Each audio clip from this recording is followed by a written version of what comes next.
Has everyone arrived? Everyone is already waiting inside. Good. Well, what are we waiting for? Let's join them! Please, wait a moment. What's the matter? Before attending the meeting, I hope you can promise me one thing. Oh? What do you need? Promise me that you won't commit to anything too reckless. That's just too hard. I tend to be reckless, and I want to be reckless, so remember, no sages. What do you think? No, I want to say no promises. Okay. Everyone's here so early! But why isn't anybody talking? Yeah. We already discussed things a bit. Really? Hey, where have you been? I've missed you too. Been like doing some side quests and stuff. Are you ready? Can start now. Very well. Of course. Are you sure this is gonna work? I gotta admit, it's bold. Color me impressed. It's worth a try. It's better to have a plan than no plan. The point of discussion is to arrive at a solution. Let's cut the small talk and move to the next point. You're making Paimon nervous.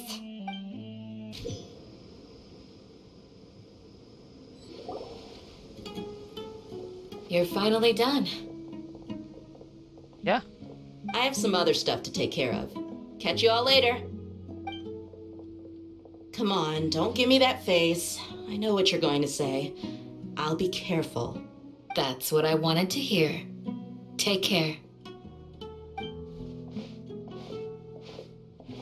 Well, Traveler, Paimon, judging from your expressions, the meeting must have been quite productive. Seems so.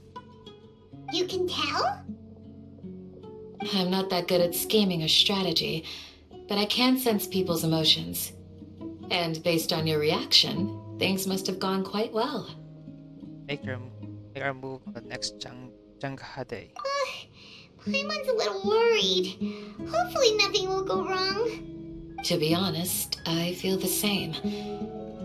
But you're already some of the most capable people I know, so you have my trust. Candace gave us a compliment. Your deeds speak for themselves. Candace, we stayed behind to tell you that, although you won't be coming with us, we'll be sure to remember your words. I'm very glad to hear that. I've said the same thing to everyone here today as I said to you when you arrived. Your safety is the most important thing. Only when you're safe can the plan be successful. So please, take care. Thank you, Candace. You're welcome. And thank you for taking my advice. Good luck with everything. I'll be here in the village praying for you.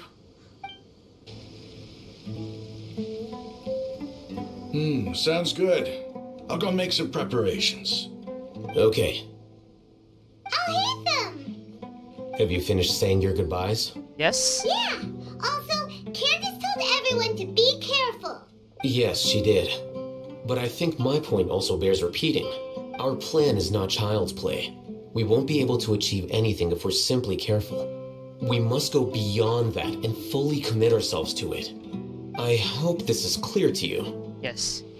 Understand and accept. Huh? Shouldn't you be saying something more cheerful to boost our morale right now? There's no time for that. Didn't we already do that during the meeting? You can never have enough words of encouragement. In that case, Candace can cuddle you to your heart's content while I continue to remind you of the seriousness of our situation. We all have our jobs to do after all. It's like how some people can be put in charge of logistics while others will fight on the front lines. Makes sense. Speaking of the front lines, you don't look anything like a soldier. True. Of course. Compared to the mercenaries, I'm merely a feeble scholar. But the advantage of not being a mercenary is that I get to stay in a safer place and offer my strategic insight. True. Just think about that mercenary who lost his mind. Mercenary groups are facing constant danger every single day. Well, being a scholar is also a high-risk occupation, and you are a scholar. I'm not like the rest of them. Even among members of the same species, some will exhibit far more potential than others. True. This guy. Paimon still remembers when those mercenaries in Port Ormos called you a lunatic. Yeah. All intellectuals are lunatics in the eyes of fools. I'll take that as a compliment. That reminds me. Oh? Do you remember the record we saw in the King Deshret ruins? It mentioned forbidden knowledge. Yes, I remember. You have a good memory. Forbidden knowledge has the power to drive people insane, but this fact has never been shared with the public. Even I, who has worked in the academia for some time, was never once informed of this. I think those mad scholars and mercenaries we encountered may have all fallen victim to the corrupting qualities of forbidden knowledge. Maybe. But the academia has always held a different view. They have always believed that symptoms of madness are a side effect of human contact with divine knowledge as mere mortals. Come to think of it, perhaps the academia has also never understood the true nature of forbidden knowledge, and thus always approached the issue from the wrong direction. The Withering, Elazar, and the Sandstorms. Don't you think what is happening right now across Sumeru is rather similar to the forbidden knowledge pollution that occurred in the desert thousands of years ago? Definitely possible. But Paimon thought that Irminsul's disease is what caused the withering and the sandstorms. It is the terminal disease. At least, that's what Tainari told us. Wait a second. Could it be that? Yes. Ah, you've connected the dots. The cause of Irminsul's illness may precisely be the pollution from forbidden knowledge. But if that's the case, what should we do? This is huge! It's the need about this as possible. Wait. Why do you think Lesser Lord Kusanali would have a solution to this situation? Contained with the remaining conscience of the Great Lord. You mean, it's related to the scene you saw when you passed out in the Avidia Forest? That whole, the world forget me thing? Yes. In that case, it's imperative that we rescue Lesser Lord Kusanali. Only by working with her to save Irminsul can we completely resolve the problems Sumeru currently faces. Yes. To make sure we're still on track, I would like to check on the state of some of our preparatory work. Okay. Where are we going? To an Eremite base. Oh. Checking our investment, that's why. Oh, you made it. Huh? What are they doing here? I gave them some technical work to do. Ah, it's the scribe. And is that the traveler I see? Yes. And they're being watched, Mary. How's the work going? Ah, yes. We have fixed the devices according to your instructions. One of them is already ready for use, while the others are still under repair. Aren't those devices for canned knowledge extraction? What are you doing with those? Look here. Huh? More canned knowledge? Are you going to put more weird stuff into her head again? No. What's that look on your face? Are you scared? We're extracting the knowledge. Paimon's a little scared, but very, very furious. That's an interesting response. Anyway, we're not going to use this just yet. As I mentioned during the meeting, this knowledge capsule contains a decree I drew up in the past. The academia should also have their own copy. And according to the plan we just came up with, Traveler, I want you to record something into this capsule. Do you believe we can save Lesser Lord Kusanali? Yes, I do. Good. Conviction is the most important part of all of this. Now, please get ready and put on this device. You want us to record our conviction into the knowledge capsule? Yes, Paimon is still really worried. I understand. But trust me, Paimon, this is something we have to do. It's best if you can do as I say. Because, to achieve this impossible task, it sounds like you'll need to fool your own heart first. Although it may feel like a trick, self-encouragement may be the most important tool we have. Paimon can see the point you're trying to make. I'm ready. Imagine this. We have orchestrated our plan and successfully rescued Lesser Lord Kusanali. As a result, we have changed Sumeru's entire political landscape. Everything went without a hitch, and everyone recognizes and praises our achievements. Sure, okay. Now, open your eyes. Huh? Here. What's this? Read it out loud. Some strange word I've been written on the note. Also, you don't remember ordering it. It's done. God damn it. Come on, game. Give me time to read. Is your head okay? Does anything hurt? It's just a recording. There should be no negative effects. But what was the point of doing this? Paimon doesn't get it. And that's perfectly fine. In any case, these capsules aren't meant to be used by you. Oh, it's meant for the people of Sumeru. Huh? What do you mean? Have you forgotten? Our plan needs to account for those who have long relied on the Akasha. Oh. You may find it hard to believe, but for those people, everything the Akasha transmits to them is nothing short of absolute truth. Imagine if you've been using a device like the Akasha since the day you were born, and this device has always supported you during times of need. After all that time, what do you think you'd become? A fool? A machine? Yes. A slave to orders. And that's why rules are so important. In addition, those who understand the rules can delineate boundaries and identify gray areas. But why would you need to identify the gray areas? You could say that those kinds of ambiguous zones can be very interesting. One might even say they're advantageous in the right hands. Ooh. Things you're interested in are really out there. Are all Sumeru scholars like this? No. Anyway, that's enough chit-chat. I'm going to take those two to work on some small projects. You can head to Caravan Rebot and start preparing for the next step. Small projects? We're going to tinker with the Akasha terminal and make a few Oh, modifications. motherfucker. I thought we agreed on a plan. How can you go back on your word? The plan is too radical and carries a high risk for casualties.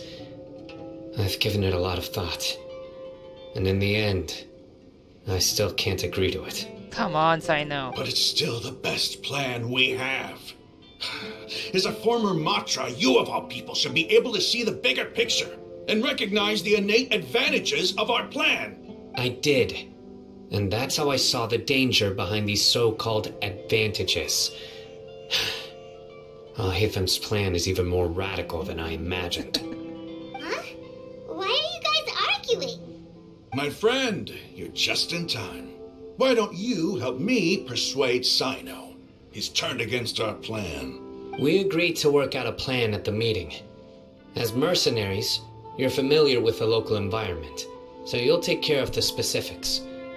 But then, you went to Al-Haytham for suggestions. Oh, boy.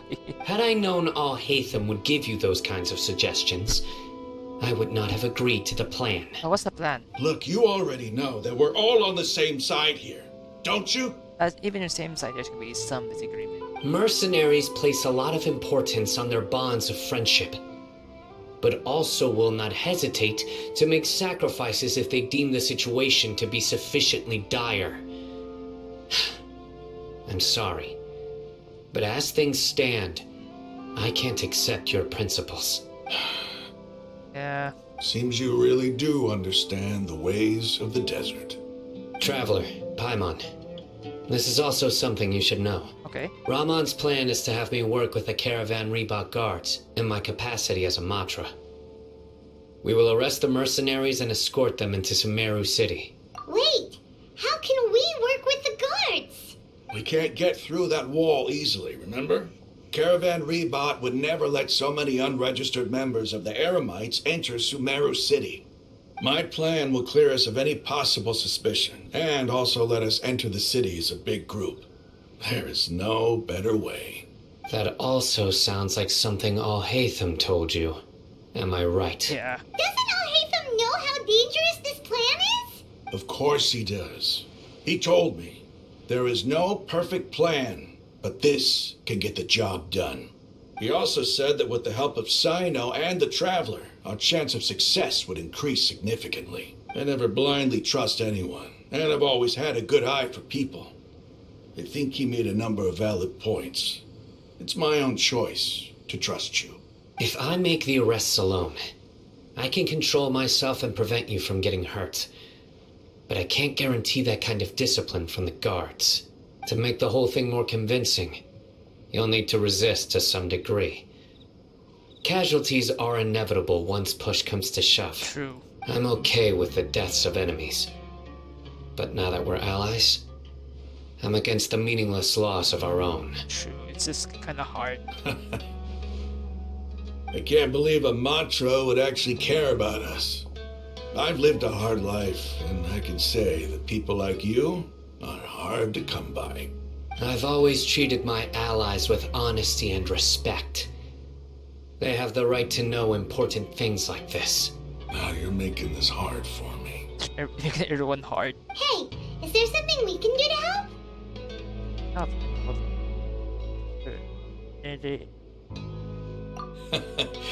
I knew you would say that. We can help fight some of the mercenaries, which should reduce the number of times you'll have to struggle directly with the guards. That should help at least a little bit. Sino, on behalf of my people, I thank you for your kindness. But this is a mission we cannot turn our backs on. We strongly value the lives of our friends, but the goal we are about to achieve is even more important. We have no fear of casualties, because we crave the spoils of victory. So please, lend us your support. We will show you the determination of us desert dwellers. Well, now that you've put it that way, I can no longer refuse. Yes. But remember, you need to follow the plan and not do anything reckless. Candace made it very clear that we can only achieve our goals if we can ensure our safety.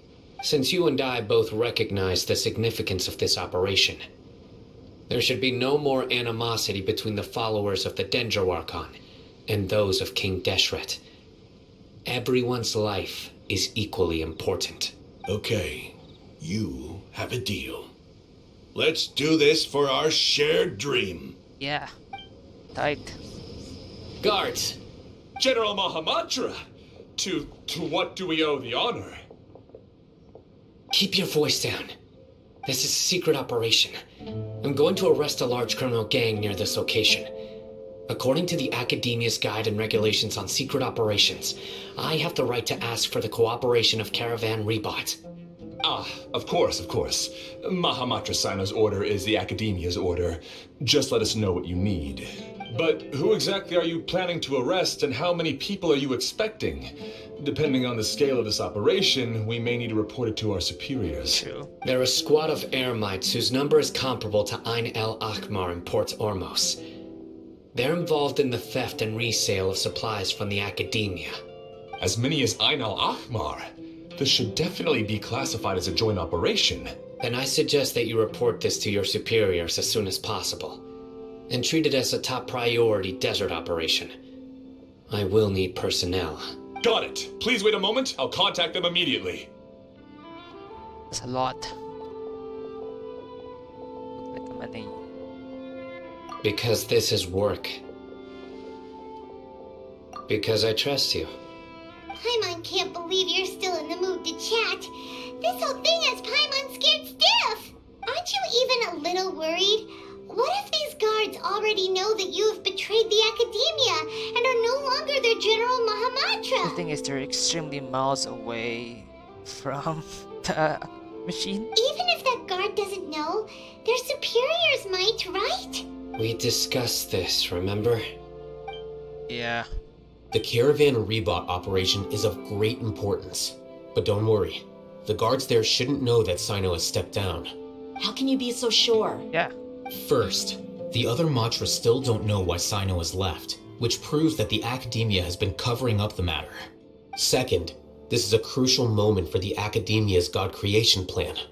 If something were to happen to the General Mahamatra, it's bound to attract a lot of unwanted attention. No matter how you look at it, they don't seem interested in sharing the news of Sino's departure. A reasonable inference. I agree. Which brings us to our next issue. I'm sure some of you have been wondering if the prediction function of the Akasha will affect our operation. Yeah. The Akasha is still in operation, so I must remain on high alert. Actually, considering the power of the Akasha, it's quite strange that it hasn't already tried to interfere with my actions. I've given that a lot of thought. For now, I don't think you'll need to worry. Why? If you remember, when you first came to Aru Village, all your actions and routes were predicted by the Akasha. It even gave that information to those who kidnapped the village keepers. But things like that never happened again after we met up with the Traveler. So we are the unknown variable. Hmm, We are the unknown variable. that's true. But why? Look at it from a different angle. Why do you think the Akasha will predict your actions? Because my personal data has been entered into the Akasha. Yes. That's true, but the key to this question is, how well can the Akasha make predictions about a person? Haven't you ever thought about it? Just how can it do this in the first place? Because the Akasha controls the entirety of Sumeru. The Academia firmly believes that all human actions can be explained through logic. By sorting and analyzing entered data, the Akasha can derive behavioral logic and predict the actions of those who fit an existing logic model. So Akasha is like a freaking AI generation. AI. Database, something like that. However, at the risk of sounding like an advocate for fallacies, can everyone truly be considered logical at all times? No. Emotions are part of our behavioral logic. But can you guarantee that every experience of the same joy or pain would be equally intense? How can our feelings and opinions be predictable down to the letter in every single instance? True. Sino, in the past, you've always worked alone. In the absence of another person who could sway you or your thoughts, the Akasha could produce predictions that were similar to your real-life behavioral principles. Decisive and principled, you were used to solving problems alone. That's why the Akasha could figure you out. But now, you've joined a team. And I believe the Akasha hasn't yet figured out the full composition of it. Our thoughts and logic have intermingled and weaved themselves together to become a complicated, chaotic mess. Any one of us could potentially disagree with another. The Akasha lacks data on these interactions, and it's impossible for it to predict your actions in the future based on your decisions in the past. After all, there's probably a limit to just how much we can be modeled or controlled by data. So, in my opinion, you're probably safe for now. Makes sense to me. I agree. The Akasha is not alive, and I don't think we can be completely controlled by something without a mind of its own. Is that so? I guess there are things that even the Akasha cannot calculate, and people will not be forever trapped by the past. I'm so glad that this is settled. Next time, pay attention during our meetings. Yeah, Paimon, pay attention. Will do. Let's do this. Just remember to stay vigilant. Footsteps! General Mahamatra, we were not expecting your presence here. I'm the security officer of the Grand Deshret Desert District. My name is Luxembargo. Luxembargo. This is my assistant, the Traveler. She will be working with me. The construct next to her is for her work. Beep! Construct! Beep! Okay. Paimon is a robot. No, that's funny. What a great honor to meet you. Your golden hair is as bright as the sun. And, is this the latest technology from the Academia? Paimon, not miss. Paimon is some kind of assistant for AI. Have you made a decision regarding the matter I mentioned to your subordinate? It seems to be a dire situation, so of course you will have our full cooperation. To be perfectly honest, I've always longed to go on a mission with someone as well known as yourself. Oh, fuck. There's no need for flattery. Yes, sir. Yeah, he's actually really... Take your most elite platoon and follow me to the eastern side of the district. We will carry out the operation there. Understood. Map? Hurry, bring the map! Oh my god. Really? In 2 days, we will engage Rahman's Eremites and capture all of them. Any questions about the time or location? None at all, sir. Good. See you then. Yes, sir.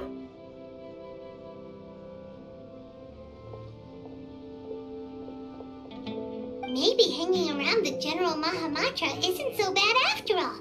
Everyone's so respectful towards us. Yeah, it doesn't feel... That's pretty good. This is all due to the absolute authority of the Academia. And now, we're going to strike back against that massive pillar of power. Get ready. We will move out in 2 days. What time? Look! Over there! Our helpers have arrived already! Let's hurry over! Wait a moment. They're not right here. Ah! Oh, it's you! You're my assistant, remember? Yes, I remember. Being my assistant, you must stay with me. Now let's head over there. Yeah. It's General Mahamatra and his assistants. We meet again. You're here early. It's to show how important we think the operation is. Since this is a big case for the Academia, we are prepared to give it our best. I'm glad to hear your sense of resolve. Remember, we must capture them alive. They are our only leads for the case. If they die, we will be unable to continue the investigation. There's a problem, yeah. Understood.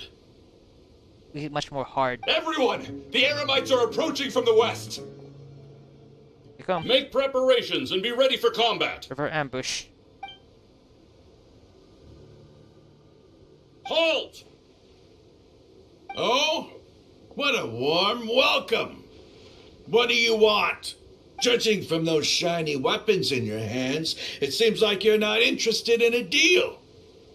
Rahman, the Academia has caught wind of your smuggling and illicit sales.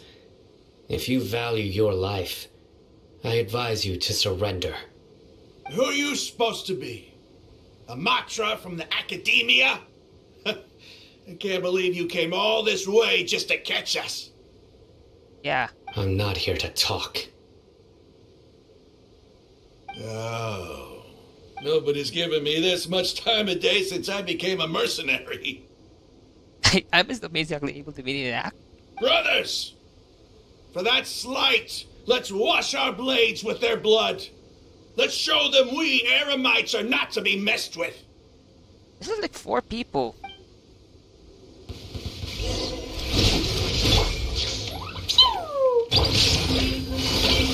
Gotcha!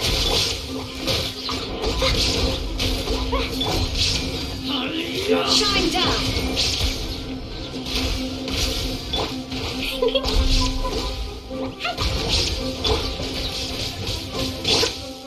Busted!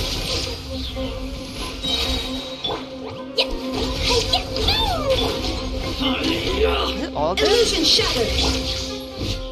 Oh no. Boing, boing, boing! Leave it up to me. Quietly now. Game's up. Time's over. Lazy delay! Yeah.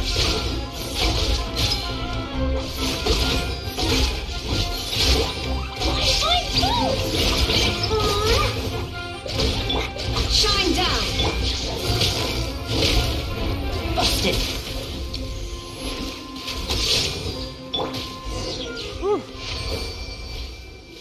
It's over.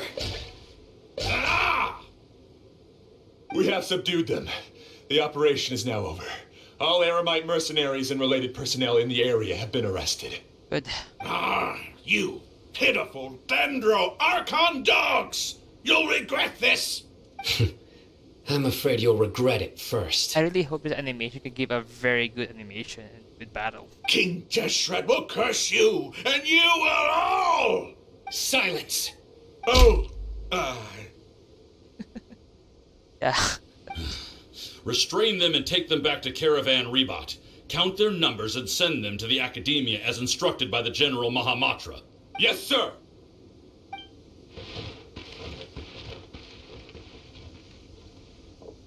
Mahamatra Sino, I will now take my leave. If you need further assistance, please come to Caravan Rebot and ask for me. Understood. You are dismissed. Wow, that was a good acting. There they go. Yeah. Let's talk elsewhere. Okay.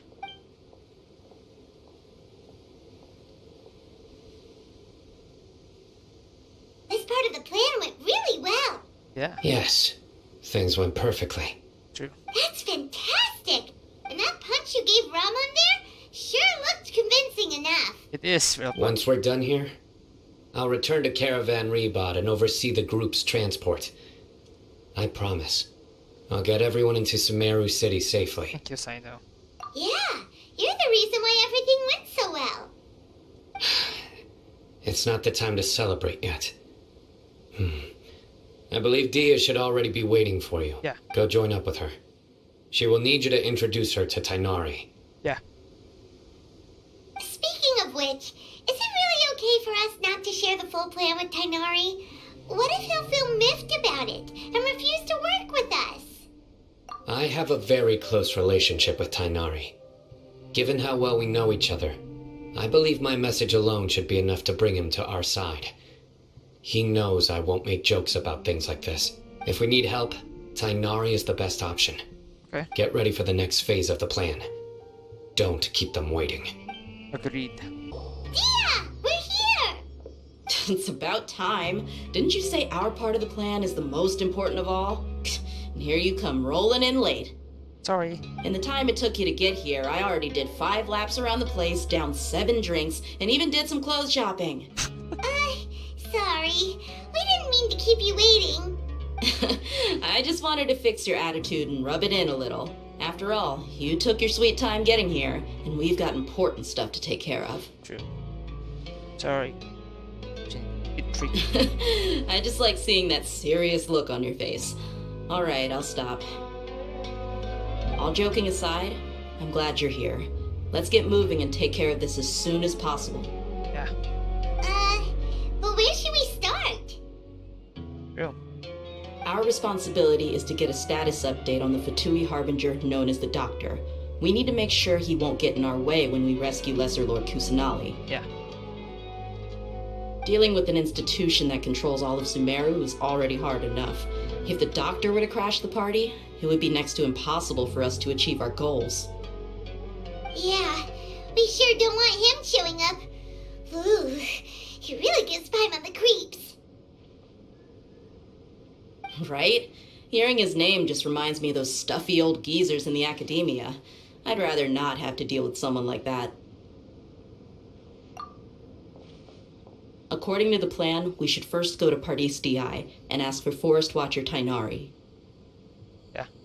If all Hatham and Sino's sources are solid, then we can be sure that Tainari still has the Academia's trust. So, we'll find Tainari and convince him to get us the latest intel on the Doctor. Then, depending on what we learn, we'll make any necessary adjustments to our plan. Yes. The sages have placed spies everywhere on the other side of the wall. I'll follow you as a bodyguard. Yes. You should be honored. I don't offer my services to just anyone you know. But Paimon thought mercenaries would do anything for Mora. True. That's certainly true. But when multiple employers are vying for your services, you should always go with the best offer. Let's see. If I were to charge you a bill, I guess I can apply a discount. Fuck. No. How much more do you want? I was not sure we can afford it. You have to open your mouth, Paimon. How much do I want? Hey, how about paying me with a smile? What do you say? Huh? I haven't seen you smiling much recently. If you ask me, someone like you must look lovely when they smile. Oh, she look lovely. Come on, give me a smile so that I can be less worried. Yeah. Looking good! I hope this pretty smile will become our lucky charm. There are many kinds of smiles, but only a truly joyous one can bring blessings to others. Let's consider this smile a down payment for our future victory. Let's go. It's time to pay a visit to Pardis Di. Tainari! Ah, Traveler, Paimon. And you are? Long time no see. Hey there. This is our friend Tia. She's an Aramite mercenary. A mercenary? You must have some big news for me. Yeah. It's something really important. Please help us out.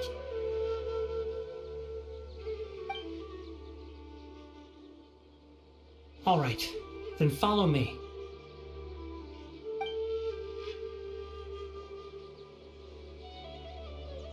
This was bad. This place is better. We won't be disturbed by any passerby. Okay, what is this important thing you want to ask me? Did you meet the doctor? I want to know where he is. The doctor, huh?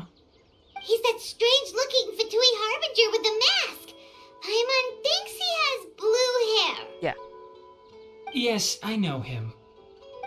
Actually, he left Party's DI just a little while ago. He left already?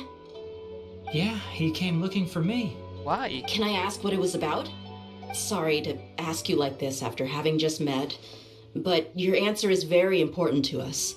For now, all we can share with you is that your friend Sino is working with us. Sino, you say? I see. So that's why he hasn't been at the Academia.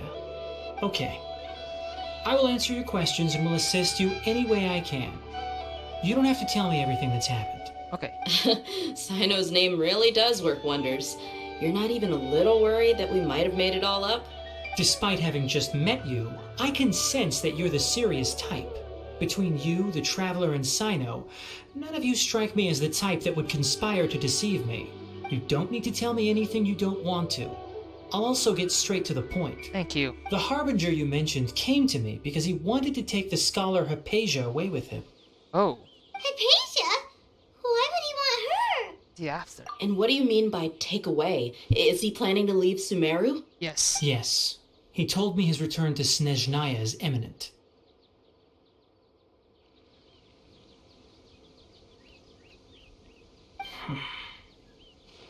So you mean you're leaving this place soon? Indeed. Otherwise, we could have perhaps talked a little more. I was just about to set out when I remembered something important. To that end, I made a final trip to Pardis Di. Let me ask, have you been taking care of a scholar by the name of Hypatia? Your sources are accurate. No doubt because you recruited many informants. But you're right. Hypatia has indeed been receiving treatment from me. Forgive me for asking, but how's the treatment coming along? Oh, you motherfucker. You motherfucker. I remember, Kali, what you did. Kali, I want to Given the way you're asking, I assume you have something to say. Since you asked, I'll be frank. I would like to take Hypatia to Snezhnaya. No. It's incredibly difficult to transfer a patient. As a scholar yourself, shouldn't you at least be aware of this? Oh? I can't believe your utter lack of faith in me, to the point of even questioning my general level of knowledge. How unbefitting. Well, you're the only one who's ever made such a request. True. I have my ways of keeping her safe during the journey. In addition, I can also promise that under my care, Hypatia will receive the most advanced and effective treatment. I will personally supervise her treatment and see to her recovery. Would that be agreeable to you? I remember, Kali, what you did to Kali, you son of a bitch. Hypatia was born in Sumeru and remains a scholar of the Academia. Her situation has not become dire enough to necessitate her transfer to another nation. Transporting her to Snezhnaya is risky, and the potential benefits are unknown. As the person currently responsible for her treatment, I cannot possibly sign off on this transfer. Your suggestion is rude and reckless. I'll pass. Oh, Tinghari, you're the best. I don't know much about the doctor, but after talking with him, I realized that, just like many other scholars, he possesses an aura of arrogance that I've come to detest. It's not so much that he's looking down on others, but more that he's so confident in himself and his abilities, to a point of near insanity. True. What he did to Kali. I would never refer a patient to someone like him. You just give up on her? No. I prepared myself for a protracted battle of wits, and was really surprised to see him just give up on the topic. Still, his reaction really concerned me.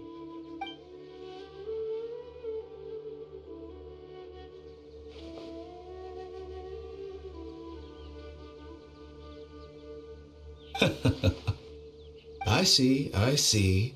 Of course, your opinion makes perfect sense. You're still young, but already quite stubborn.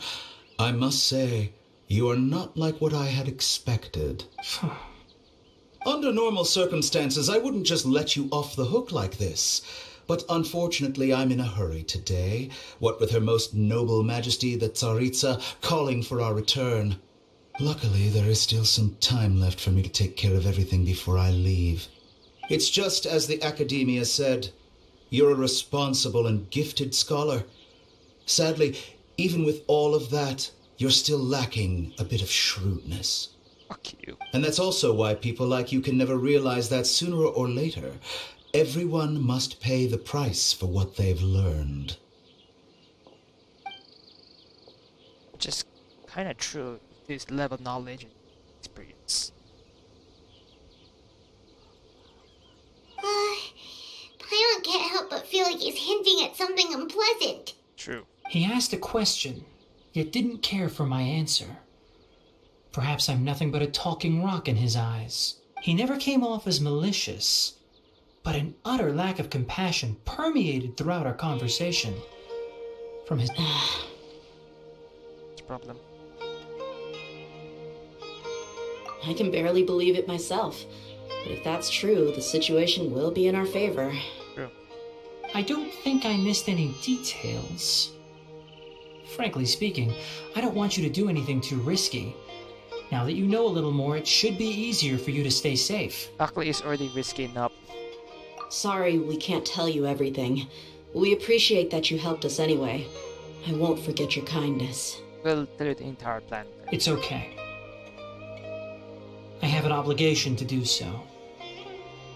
To be perfectly honest, all of this may have started because of me.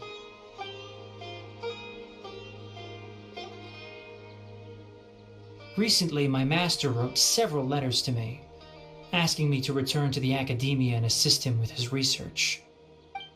Hasn't he already asked you several times before?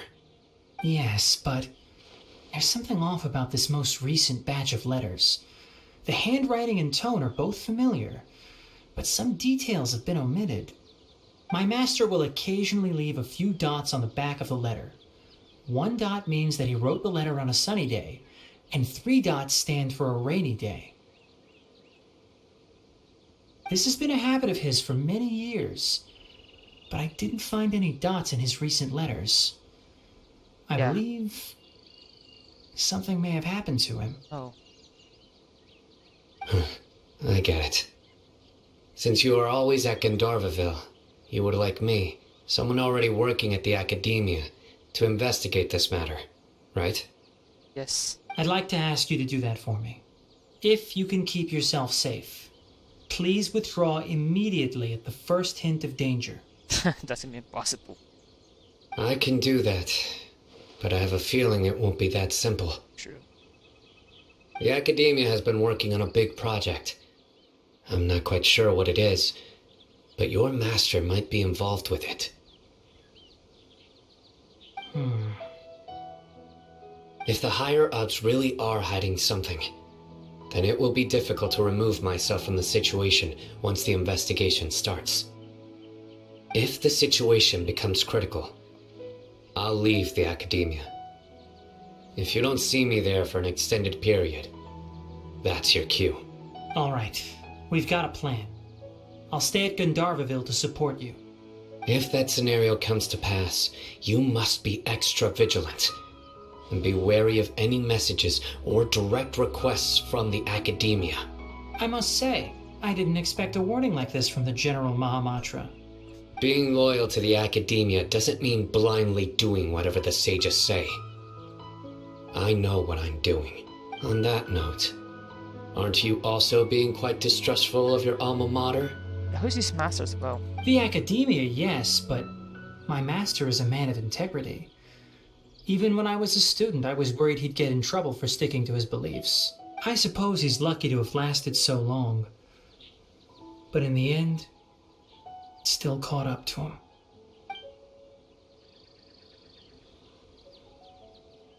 I see. So you noticed something was up with the Academia from the very beginning. This may well be how Sino became involved in all this. In that case, I must keep my promise and help you however I can. Also, if you run into Sino again, please help me pass on a message to him. Trust your own senses and experiences. I think this may be something he needs to hear right now. Okay, we'll find a chance to tell him. Thanks. Right. Now let's go hunt down this Harbinger. Yeah. Oh, by the way, which way did the doctor go when he left Paradis DI? That way. Thank you. Gotcha. Thanks so much. We'll be on our way. See you later. According to Tainari, the doctor is leaving Sumeru soon. I want to check if the doctor was actually telling the truth. He also said that he'll take care of everything before he leaves. What did he mean by that? We need to be extra careful when dealing with a person like him. Yeah. Just to be safe, let's chase him and see what we find. But we have no idea where he went. How can we start chasing him? We'll do it the mercenary way. I'll find leads as we go. All you have to do is just follow me. That Harbinger may have tried to cover his trail, but he still left some traces. Or perhaps he never even thought about concealing his whereabouts. Maybe that's just how arrogant he really is. Yep, we're headed in the right direction. Oh, he's... The traces are still fresh, I can smell him. but there's no sign of his entourage. Clearly they're in a hurry.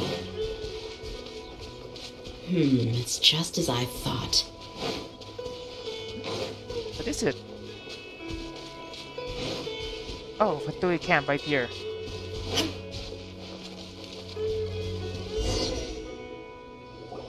We can stop here. I think I know where the doctor went. Oh, To the south of here is Port Ormos, which seems to be where they're headed. right. Port Ormos? They're going to leave by boat? That's right. Let's go to the port and have a look for ourselves. Can be quite hard. Look! Fatui soldiers! Thanks to Dia's tracking skills, seems we found the right place. Shh! Don't draw their attention. The port is crawling with Fatui soldiers. Yeah. Let's keep going and see what we can find. You have to hide. This could be stop mission again. Now this is a proper farewell ceremony for a Snej Knight Harbinger. The Lord Harbinger is leaving. I've still only seen him once or twice. I used to hold a position in our homeland, and back then, the doctor spoke in a very different way from the way he speaks now. Maybe the way people talk in Sumeru has rubbed off on him? No, he's open. It's always like that when you spend too long away from home. When he gets back to Snezhnaya, perhaps it will also take him some time to get used to the life there again. Huh? But, sir, that can't be right. No, I remember it like it was yesterday. Both his expressions and tones are now very different. Also, for some reason, he seems like he's all smiles now.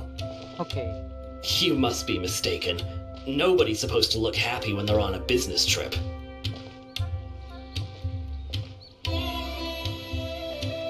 The doctor is on that boat. So he told the truth after all.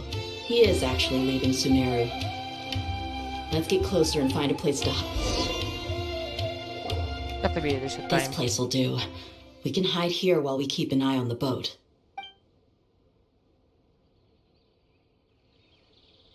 No business. He saw us. Yeah. He's waving at us. Huh? Is he waving at us? Yes. It's time to say goodbye. Wait, is he the only person on the boat? You mean there's nobody with him? And where are all the soldiers we saw in the port just now? They were all here just a few minutes ago, but now they've vanished. So this was a trap. Wait, don't tell me that. Port. Luckily, there is still some time left for me to take care of everything before I leave. Oh, you son of a bitch. She's smart. Oh no, Uh-oh. they might be after Hypatia. Let's get back to Paradis DI. Huh? What do you mean? I'm afraid that she's seen something that she wasn't supposed to see. If I were the Fatui, I would also try to take her away. And if I couldn't... Oh no! Are you saying they're going to kill her? No. Let's go! Paradis Di is not a place you Fatui can just show up and do as you please. I believe we've already made ourselves quite clear. Our superior gave us permission to search for and collect medicinal herbs in Paradis Di for research purposes. But you've been in Sumeru for some time already. I find it coincidental that you chose to only come here today. Even the Grand Sage himself may not have the right to question our research, much less an ordinary scholar like yourself. I've done my duty to inform you. Don't make things difficult for yourself. It would seem that my words have fallen on deaf ears. You can keep trying to deny it, but coming to Paradis Di now? I'm pretty sure you're not just looking for herbs. With all due respect, your baseless speculations will only lead to unnecessary trouble. Well, you only have your Harbinger to blame. He knows nothing about keeping a low profile. I may be staying at Paradis Di as a scholar, but that doesn't mean I'm no longer a forest watcher. It is still my duty to protect the peace and safety of the scholars who have contributed so much to Sumeru. Then it seems our conversation has hit an impasse. No one will lay a hand on you, Hypatia. Not on my watch. Tighnari! Are you alright? I'm fine. These Fatui have really crossed the line. Time to teach them a lesson. There's no use resisting! Give us Hypatia! Keep dreaming. Yeah, Tighnari! Beat him up! The doctor's orders are absolute! Yeah? You've been someone's lapdog for so long that you don't know anything else now.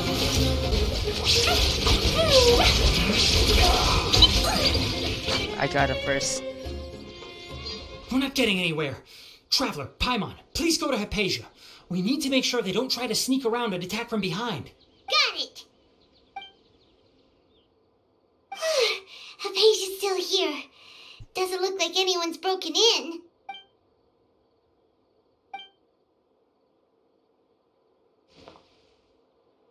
She's cursed. Well, how is she? Asleep.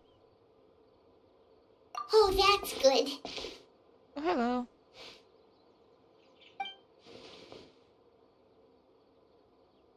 So, you think this is over? Voice.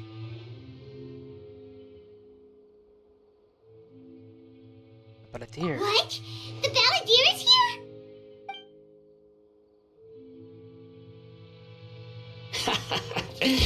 I've missed that look of abject horror. You've given me that look every time we meet. But, where is he? So he's right. Spirit agrees. Wait. I can hear all of your thoughts, you know. Don't you remember? I already saw you the first time you came to Paradis Di and made contact with Hypatia. I didn't need to do anything. It is her honor to be able to connect her consciousness with me. Who are you talking to? It can't be the Balladeer, right? That's impossible. I know you must be curious. I might as well tell you that I decided to enter Hypatia's consciousness the moment I sensed your touch. Why? I wanted to observe you on a fool's errand. Asshole. Hey, Traveler! What are you doing? My deification is nearly complete. All that's left now are just some final details. Do you understand? Even if you manage to rescue Lesser Lord Kusanali, it will be impossible for you to defeat a bona fide god like me. Is it wise to force that childlike god into a divine battle against me? Scholars consider the God of Wisdom to be the sum total of their faith. It's how they can justify reverence for a god as they construct it. But this also shows that humanity's worship of gods is a combination of blasphemy and exaltation. It's truly laughable. Yes. What is it? Something unusual, or Or am I mistaken? Yeah, I'm in a good mood. Which is why I'm talking to you like this. Really? Okay with this. What do you mean? Plan to infuse your conjure the divine knowledge capsule. This is extremely risky. Second, the theories are correct. You're managed to gain the wisdom. Probably no longer remain yourself. You create the lore and forget me. You mean yourself, still become a god. Those words almost make you sound like a friend who actually cares. But you're wrong. I'm different from all of you. I was born to become a god. My entire life up until this point has just been a meaningless routine. Just think about a sheet of paper. By itself, it holds no meaning. The content recorded on it is what gives it value. All I had recorded down before were some painful memories and boring human feelings. Such senseless drivel should have been erased a long time ago. Indeed, to me, the sight of you fools in your futile struggles is far more amusing. Tell me, just what has this world done for you to protect it with such zest and conviction? I understand. I'm connected to your consciousness, so I can hear what you're thinking and sense the depth of your determination. This is a good conversation we're having. So here's a word of advice. Let go of your misguided guardian complex. You know nothing about the truth. It'll be for your own good, as well as everyone else's. Humans are a species that can only find bliss in ignorance. Acting Akasha. Seriously, with power comes possessed, you can cut it off with thought. Ah, you've seen my affection for her. If you were in my position, I think you'd feel the same way. She peered into my consciousness and saw my past. Someone like that is qualified to become my first follower. All gods need followers. So Hypatia has been chosen.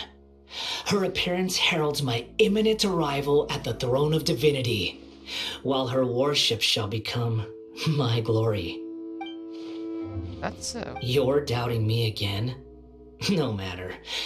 Soon, you'll know what kind of authority you're challenging. Church of follower, you should protect her from her harm. Who wants to hurt my devout follower? Doctor doesn't stay in Sumeru and risk treatment from The doctor wants to hurt my first follower?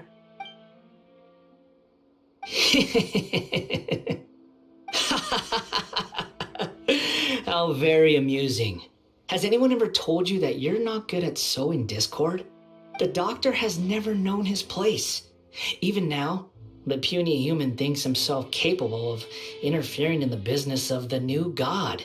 You're still too naive if you think a few words will be enough to convince me to destroy the doctor. But I'm willing to give you a gift, just like my expression of affection towards Hypatia.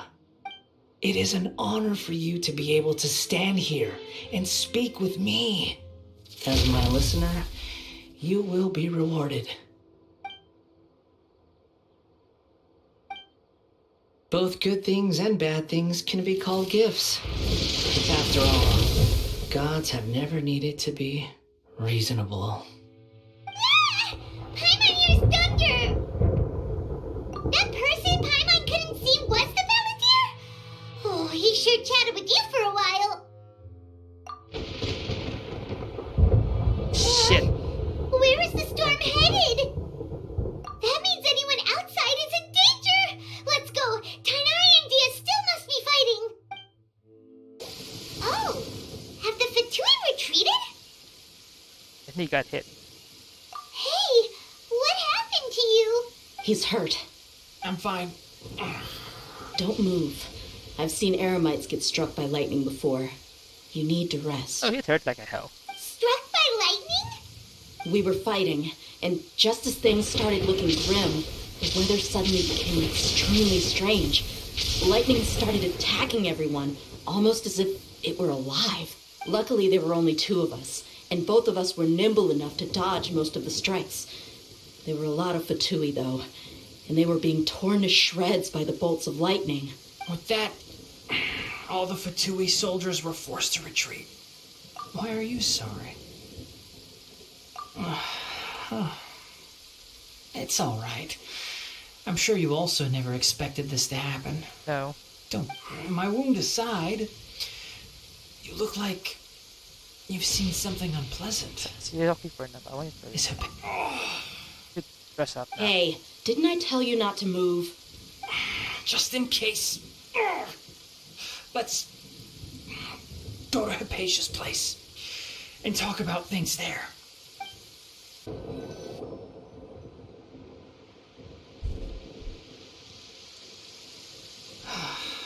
It's fine.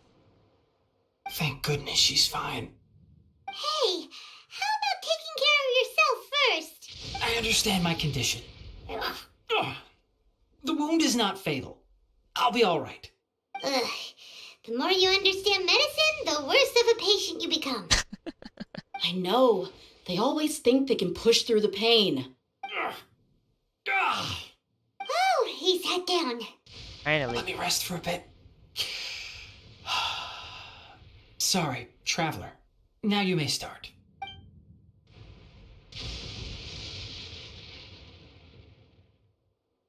So that's what you were talking to the balladeer about?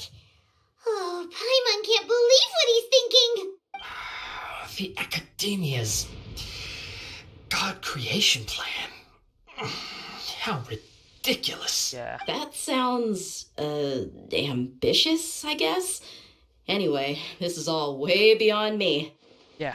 As long as I can enjoy every day with a drink in my hand, tasty food in my stomach, and a good night's rest, that's enough.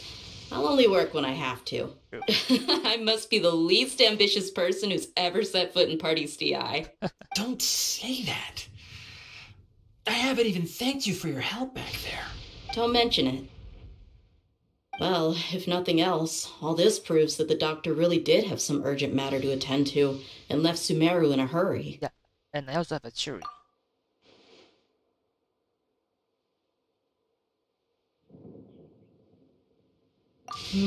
Maybe the Fatui want to cover up some secret of the balladeer. Is that why they tried to seize Hypatia? Yeah. You said the balladeer claimed that Hypatia has seen his past. So, what could be there? I still not sure. Have you noticed? The balladeer is not happy with the doctor's actions. He thinks the doctor has no right to consider himself as his equal. So, if the doctor was to show up again, would the balladeer zap him with lightning? Yeah. Based on what the traveler has said, I think he would. Having the doctor gone benefits him as well as us. In other words, we've successfully completed this stage of the plan. The doctor is out of the picture now. Yay! That's a big accomplishment! Form. I'm also happy for you. Rest up. Thank you for the help, Tainari. Make sure you rest up for now. Yes, get some rest. Yeah. All right.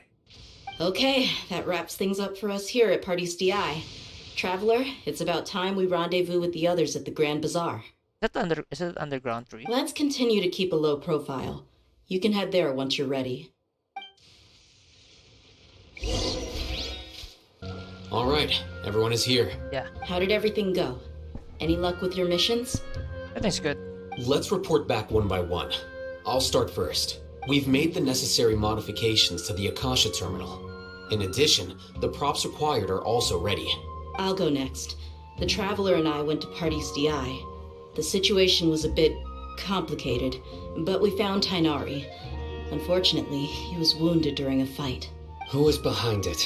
The doctor. Well, that's the tough part. What should I say, Traveler? The Fatui or the balladeer? Let's go with the balladeer. After some back and forth, we confirmed that the doctor has left Sumeru by boat. He has something urgent to attend to back in Snezhnaya, so we've successfully removed the doctor from the picture. Also, Tainari is already resting, so he'll be okay. Good. Oh, Tainari also asked us to tell you this message. Trust your own senses and experiences. All right. I'll remember that. Everything also went smoothly on my side. The Eremites should have arrived at their destination by now. Oh. To avoid alerting the quarry, they will stay there for now. I can't believe you actually got so many Eremites into Sumeru City. It's all thanks to Rahman and his brave team, as well as their bold strategy. It appears to have been very effective. I'm glad to hear it. Well, is that everything? Okay, this meeting is adjourned. Huh? Wait, you mean that's it? Well, what else is there to discuss? Yeah. Shouldn't you end with some words of encouragement? You know, to fire us up now? Yeah. Personally, I'd rather we all go home and get some rest. It's true. I'll hate them. You... Ugh. Oh, and if you wanted someone to say something to that effect, then I must reiterate that I'm here to strategize and not to lead. So you should find someone more suitable to do that. True. Like the Traveler. But I thought all of you Academia big shots were great speakers. True. Then I should remind you that I'm the scribe. I know that. So what? A scribe is responsible for recording meetings, not speaking. Oh god. Fine, whatever. Well, Sino doesn't seem to be much of a talker either. I guess that leaves it to my employer. Fuck. Employer? Yep. The Traveler hired me. He asked for a pay me for a smile. That's right. So come on, boss. What do you have to say for the team? Oh boy. Yeah, say something to boost morale. Huh? What are you all doing here? Oh. Oh, it's Nilu. Hello, Nilu. Hey, everyone. I'm not disturbing you, am I? No, you're not. Not at all. I was actually just about to go find you. Judging from the group and all your serious faces, you were discussing something important, weren't you? Yes. But you also look like you're up to no good. Seems pretty interesting. Welcome, Nilu. Would you like to join us? Huh? Join you? You mean you also want to discuss something important with me? Yes. Yes. Something very important. Nilu, are there any breaks in your performance schedule in the upcoming days? Huh? Wait, you're seriously inviting me? Yes. Ugh.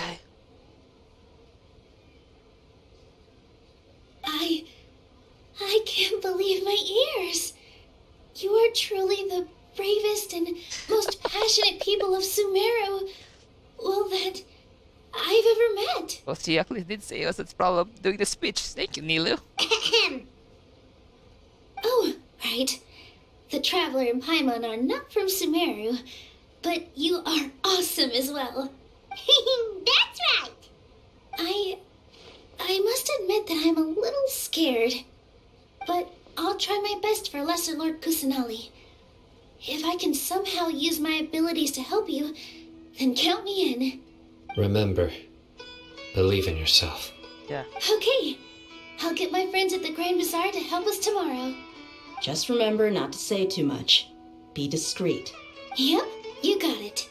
All the preparations are done. Now, can we finally conclude this meeting? Yeah, tomorrow we're gonna save a god. So, have you thought up what you'd like to say, boss? Our action will bring us change to me. Our action will bring our change. Our action, and our action will bring change to many things tomorrow. Yep. It's a grand plan, and we're all super awesome. Right. So,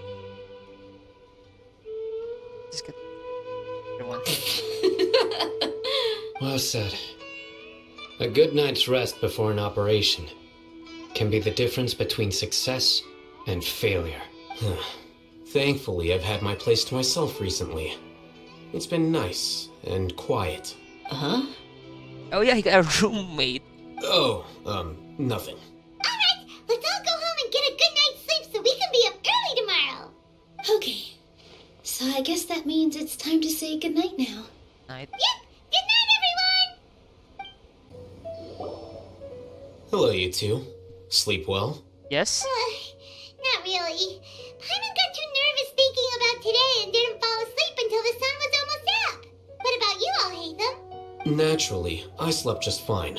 After all, a good rest should be considered part of the plan, since energy is an important resource. True. You just want to show off how calm you are. It's crucial to dissipate any tension before we execute our plan. Yeah. The only thing you're doing is being annoying. Anyway, do you need me to go over the game plan again? No. Our target is Grand Sage Azar's office. Everyone in the Academia knows that's where the Grand Sage's console is. Only they can operate it. Fuck. Many restricted commands and operations are executed via that console. I'm sure that console has a way to free Lesser Lord Kusanali. You know, Paimon's been thinking, what kind of technology could let the sages imprison even a god? That isn't something they could have accomplished with their scholarly talents alone. In the Sanctuary of Suristhana, there's a device of Greater Lord Rukadevata's that she once used to isolate herself while meditating. 500 years ago, the Grand Sage at the time modified the device so that it could no longer be controlled from the inside. They were effectively trapping one god with the power of another. So, how are we gonna get to the Grand Sage's office? Yeah. Don't forget, today is Nagarbaha Day, arguably the most important day to the Academia. The sages and core Academia personnel are busy loading the latest batch of research developments and legal decrees into knowledge capsules so that they can be entered into the Akasha. All the Darshan's researchers have their noses to the grindstone, and the Academia's grounds are flowing with all sorts of people.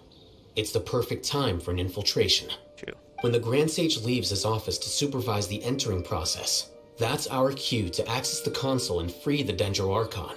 You're playing that way. Well, yes. That's just the visible side of our plan, after all. If precedence holds, the Academia should have already started preparing for Nagarbaha Day. Everyone should be in position. All that's left is for us to lead the charge. Let's go. So are we just gonna walk in through the front door, or...? Front door. Yes. Were you expecting a stealthier approach? Yes. Paimon can't think of a good comeback. Alright, it's all on Alhaitham if things go south. Yeah.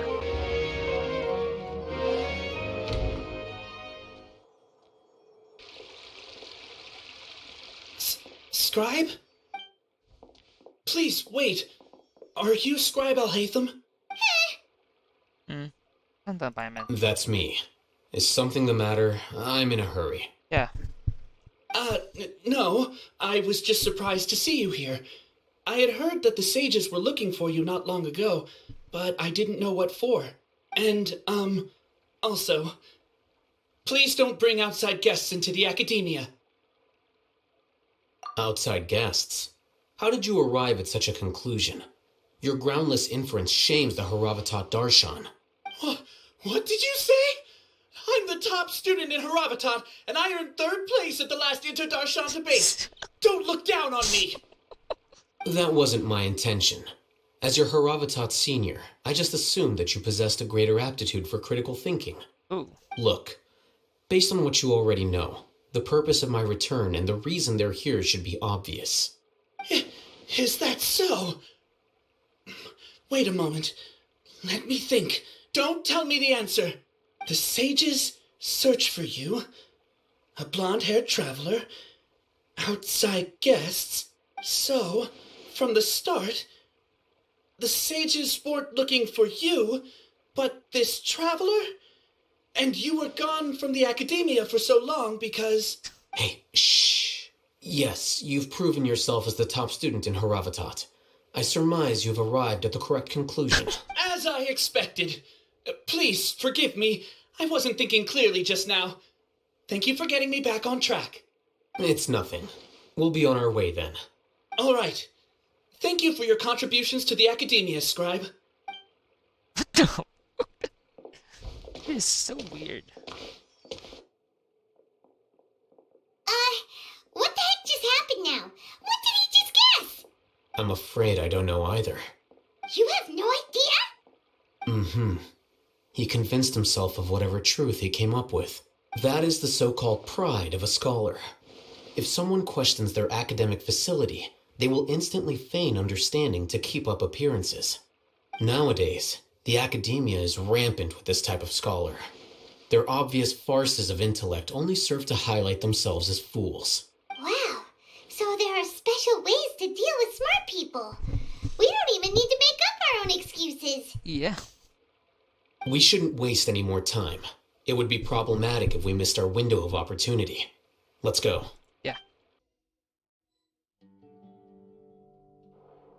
Is this the Academia's library? Indeed. Known as the House of Dana, it is quite possibly the most extensive special collections library in Teyvat. There are a lot of students going through here. Is it really okay just to waltz right in? You should like wear a uniform. The Academia marches to a fast beat, especially since it's Nagarbaha Day. They're all occupied with their own matters. Just act natural. Now, hurry along. Should we like wear a uniform, you know?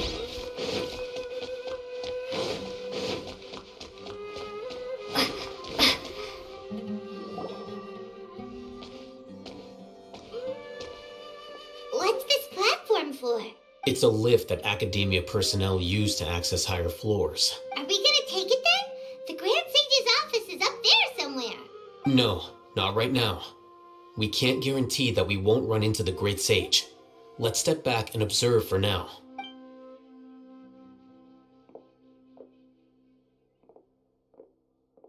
You think the Grand Sage will exit from there? And after he does, we'd sneak past him? Oh, Paimon thinks that's really dangerous. Who knows?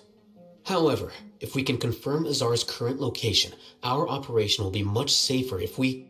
Allow me to offer you a hint. If you wish to know his location, look behind you. What's Grand Sage Azar doing here? You already know where you're here. Do not tell me you believed the Academia would not grow suspicious of you after such a prolonged absence, scribe. An eyewitness had informed me of your whereabouts, so I came to personally welcome you. Great Sage, I didn't expect you to care so much about me. I'm truly flattered. I'm sure. But compared to you, I am far more interested in these two unexpected guests. You are the Traveler and Paimon, correct? It's a pity that only now have I been afforded the opportunity to formally meet two of Sumeru's most esteemed guests. I do apologize for my lack of decorum. Let's talk. Excellent. You immediately initiated discussion instead of attempting to prepare some perfunctory excuse. You clearly understand the situation at hand, and have no intention of making a reckless stand. The foot traffic here renders this place unsuitable for discussion. Please, follow me to my office.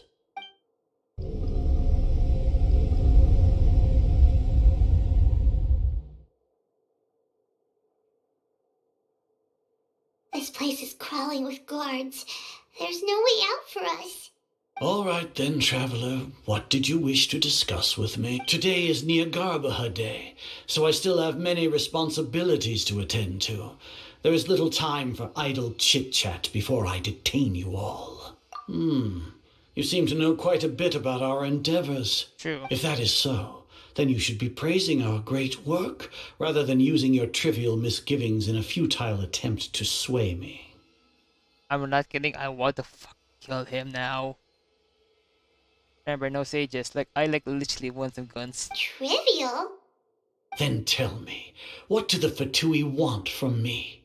Be some kind. Worthless. Those are all completely worthless. Benefits, divine power. These materialistic words do nothing but debase our great work. Creating a god. Yes, we are using human wisdom to create a god. If humanity cannot attain omniscience and omnipotence, then we shall create a god to reveal them. This is the pinnacle of human wisdom. It's the pinnacle of insanity. We shall regain a god's guidance at long last. No longer will we flounder in the interminable void of consciousness and knowledge. Even Ermin's soul will be freed from its plight. Not sure about that. For our nation of scholars, this is the ultimate aspiration. No cost is too great to realize it. At the end, you're still relying on God. You will never understand the rapture of having a god be born within your very hands. With your degree of knowledge, you cannot even comprehend such an emotion. Gods exist on a plane that far eclipses humanity's. Lesser Lord Kusanali. What can she even do? Care for the people, fend off sandstorms, fabricate silly fairy tales. These are but child's play for the academia. Does that make us equal to the gods? We are a people favored by Greater Lord Rukadevata. Though I may have personally not seen it, our forefathers bore witness to true wisdom. The fuck with the shadowing? The ascension of the Lesser Lord has brought nothing but bewilderment to the scholars. They all ask, is that truly what true wisdom is supposed to look like? With that in mind, it is better to keep her isolated in the sanctuary of Suristhana, so our academy will not become embroiled in turmoil. What a pathetic justification. Do you really think that only the super smart or powerful should be able to call themselves gods? Doesn't know what guys do. Arguments of a scholar. As per your judgment, Grand Sage, they are indeed dangerous individuals. Not only are they acting against the academia, but their ideologies have the potential to lead scholars astray. Looks like there really was merit in my assignment. Oh, Hatham? Are you talking about us? Anyway, I've brought them to the academia as ordered, but it took some time and trouble. Oh, that reminds me.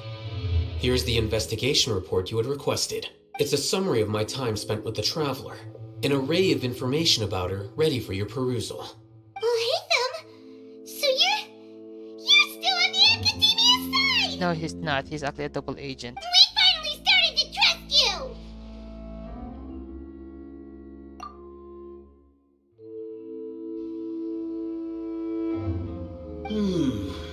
Excellent. Detailed contents with no errors. I would expect nothing less than an immaculate report from the scribe. As it is Niagarbha Day, I'll enter the information on you into the Akasha. Surely you know what that means. We'll be monitored, just like Sino. With the Akasha's calculation prowess, all of your actions will be predicted with an accuracy of at least 98%. Furthermore, your data will be updated in real time whenever new information presents itself. To put it into words you can understand, wherever you go, you will be walking under an invisible leash. This is Sumeru's greatest penalty for dishonest persons. Are you not familiar with the concept that great responsibility begets an equally great suspicion?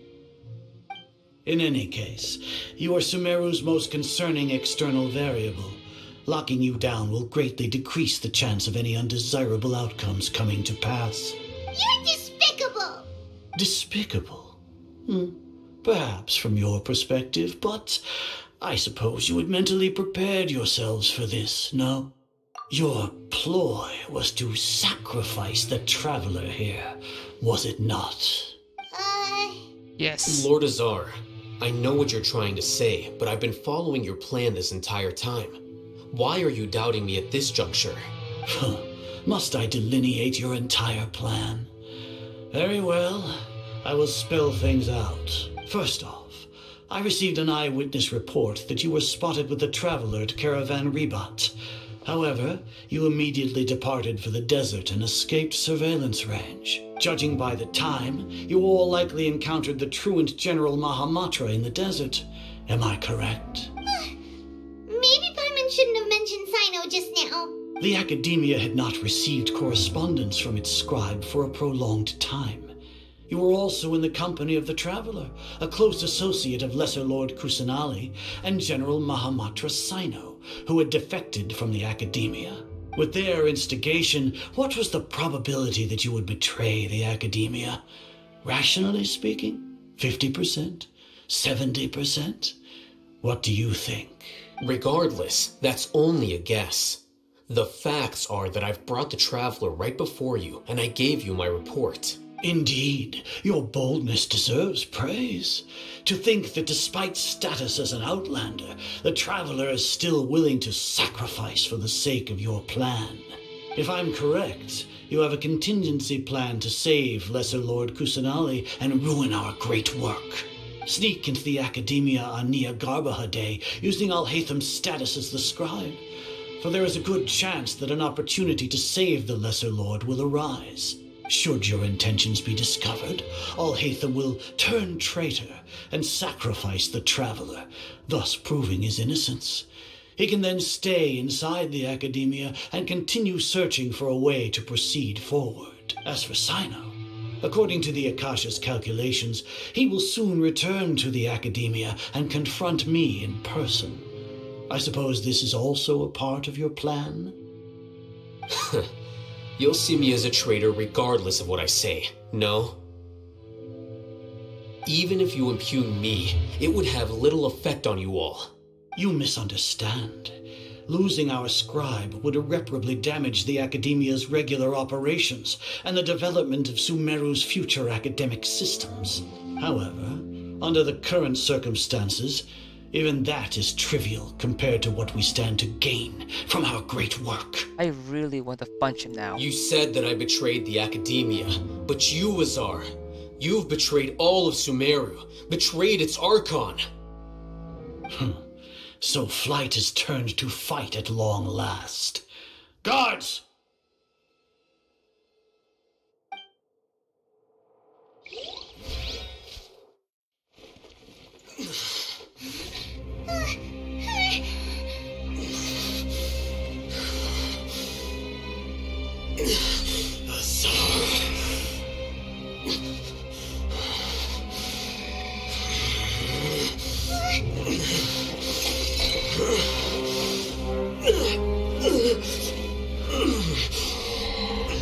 Well, what do we have here?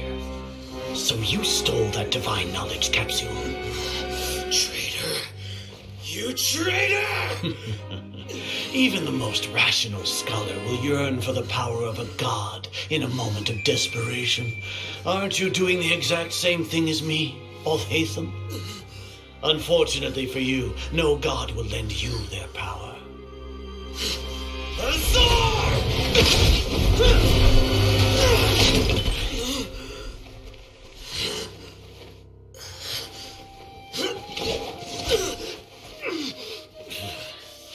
He has gone completely insane.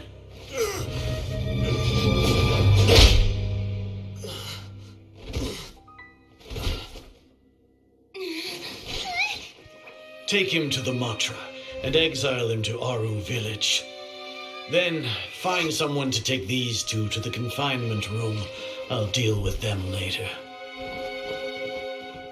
Grand Sage, we've finished all required preparations for Nyargarbaha Day. We may begin to enter the capsules now.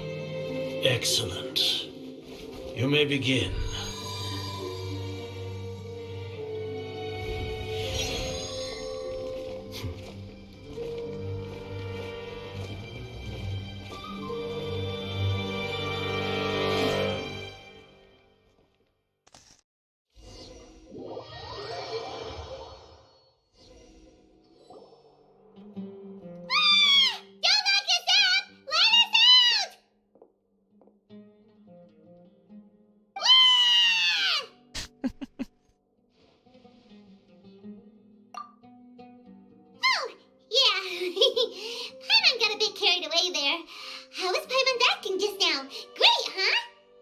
Marvelous. Wait, this is not the fun? Everything's going according to plan so far. We made it into confinement, and Al-Haytham's probably done with his part too. We even managed to trick Grand Sage Azar. Al-Haytham sure knows how to cook up a plan. What are we doing next? Paimon has trouble remembering things when she's worked up. That's good. Right. Paimon thinks it went something like this. Apart from that, we still have yet another goal in the first stage of our operation, which is to send the Traveler to the confinement room. Wait, what? Why do we want to get her locked up on purpose? Yeah. She's always been the person the sages are most afraid of, as well as the greatest obstacle to the successful implementation of their plan. They are very aware of the risk she poses to them. Once the Traveler is imprisoned, the sages will likely think that everything is under control. And with their guard down, the next phase of our plan will have a much higher chance of success. I can already see the pompous looks on their faces. Oh, that's a super tricky plan.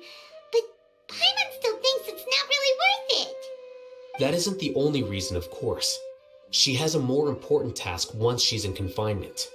According to the Academia scholars in Rahman's custody, Lesser Lord Kusanali has sealed off her consciousness in the Akasha ever since she was captured by the Doctor. That way, they can't pry any more information from her. Even if we break into the sanctuary of Surasthana, it will take time to awaken Lesser Lord Kusanali's consciousness. We need to do that in advance. So our job is to wake up Nahida! Okay, totally worth getting thrown in jail for. Yeah. The confinement room is inside the Academia, close to the sanctuary of Surasthana. It's a completely enclosed space, and you won't be receiving any visitors. Oh. I'll work with Raman scholars to make some modifications to your Akasha terminal. Once you're in, get as close as you can to Lesser Lord Kusanali and try to connect to her consciousness. Wow. However, as for whether she'll actually wake up, that will depend on our luck. Fuck.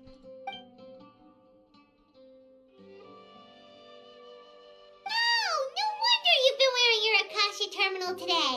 It's the one that Al-Haytham modified. Paimon thought they'd take our Akasha terminals when they locked us up in here. Were they being careless?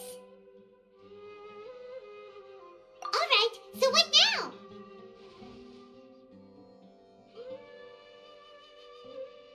Sounds easy enough. We can finally talk with Nahida after all this time. Let's do it. There's a light flashing on your Akasha terminal. It's almost like...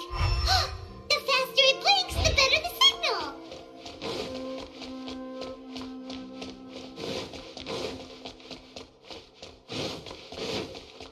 Hey, there we go, right?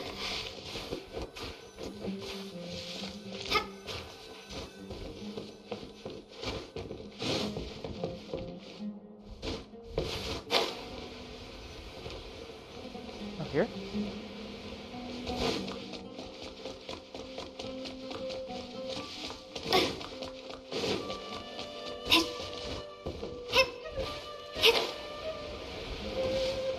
Oh, here it is. Here? No signal again. Is it getting jammed?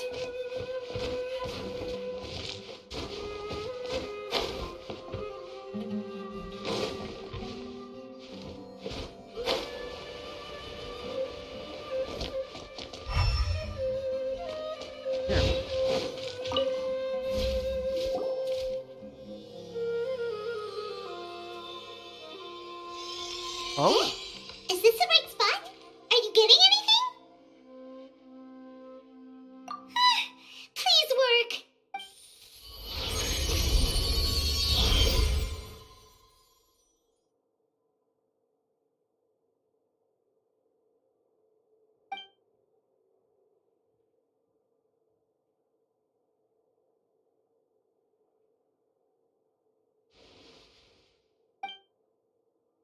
Ada! Oh my god.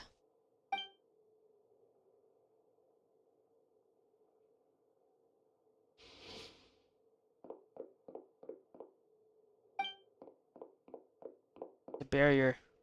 Fuck. Nahida! Oh my god, Traveler, speak! Hey, Nahida!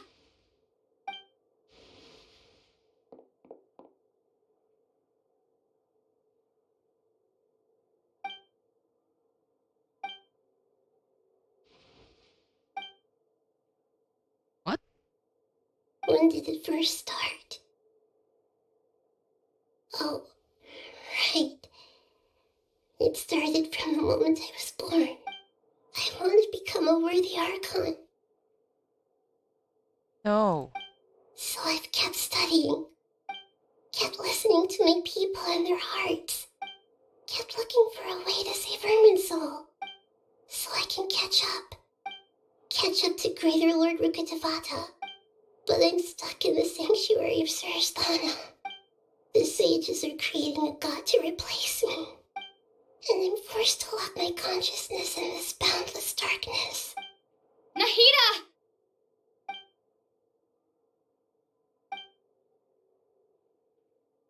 Yeah, I can't get up right now. I already left her behind.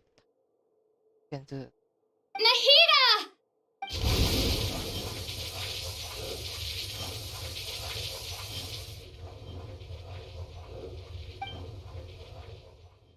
Come on. It's so quiet here. Now that I think of it, I don't think I've ever actually listened to my own inner voice. Do Archons have them? No. Should Archons have them? Have I been doing the right thing? Am I really not needed? How do I really feel about all of this? It's so quiet here.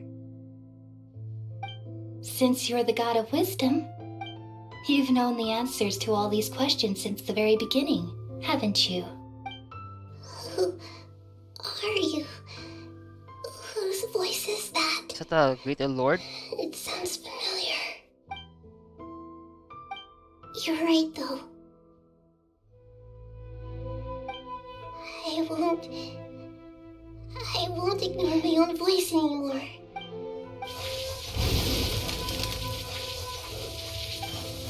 Come on, Trapper, come on. Nahida!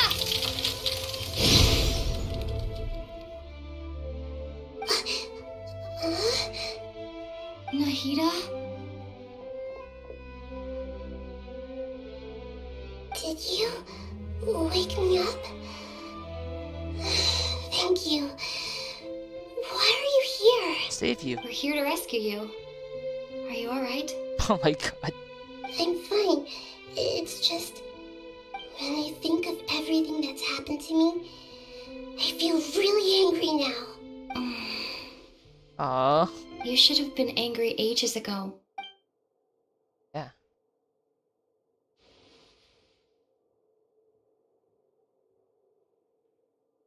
Huh? Oh, you're back! How's everything? That's wonderful news! Great! We weren't locked up for nothing!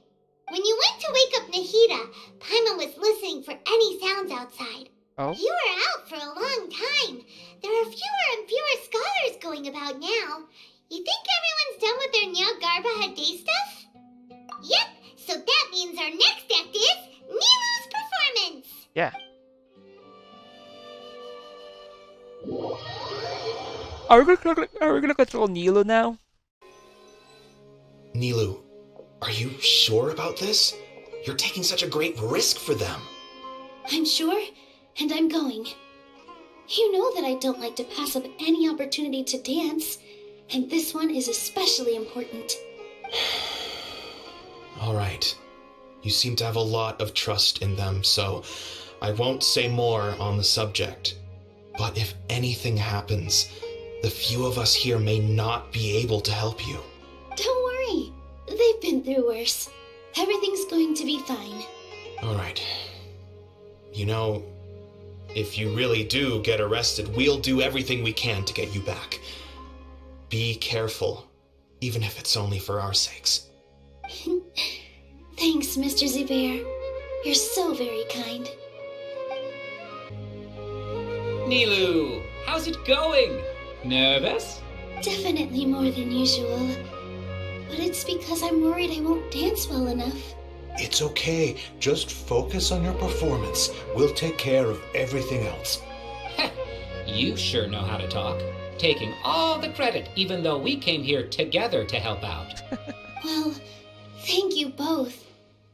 I'll have to treat you to a meal after all this ends. I really, really appreciate all of your help. Ooh, that sounds great. Huh. How can we say no to that? All right, let's get back to business. Nilu, we'll be here to keep people from going to the academia so they don't interrupt your performance.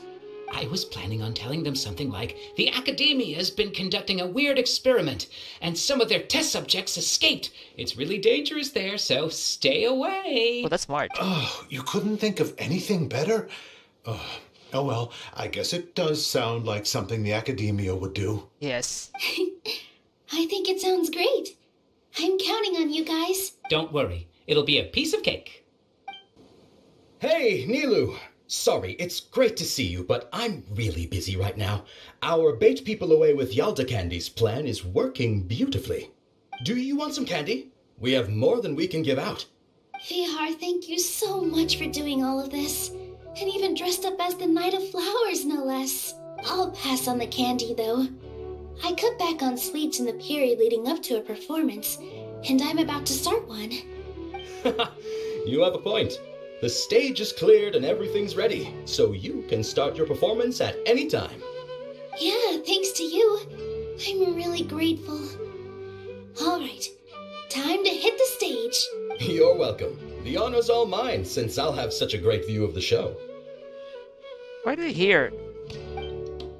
That's a question in my mind.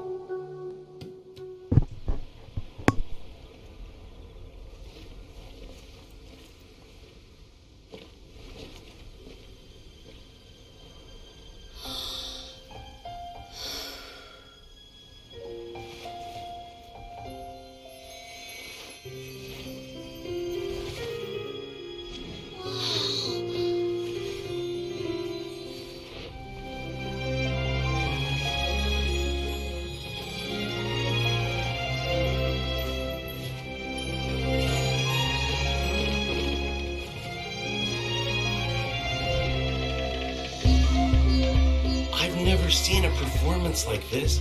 This is incredible. Yeah, but I heard that public performances like these have been banned. I can't believe she's doing this here.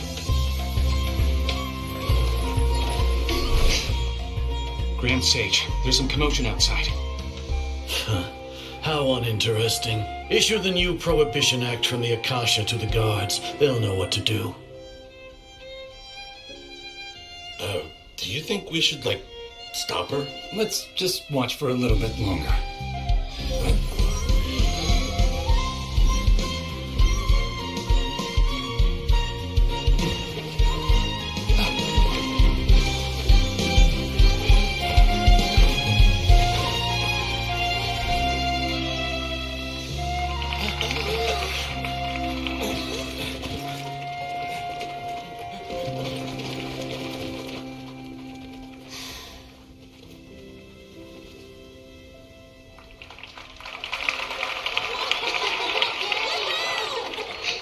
She was there as well.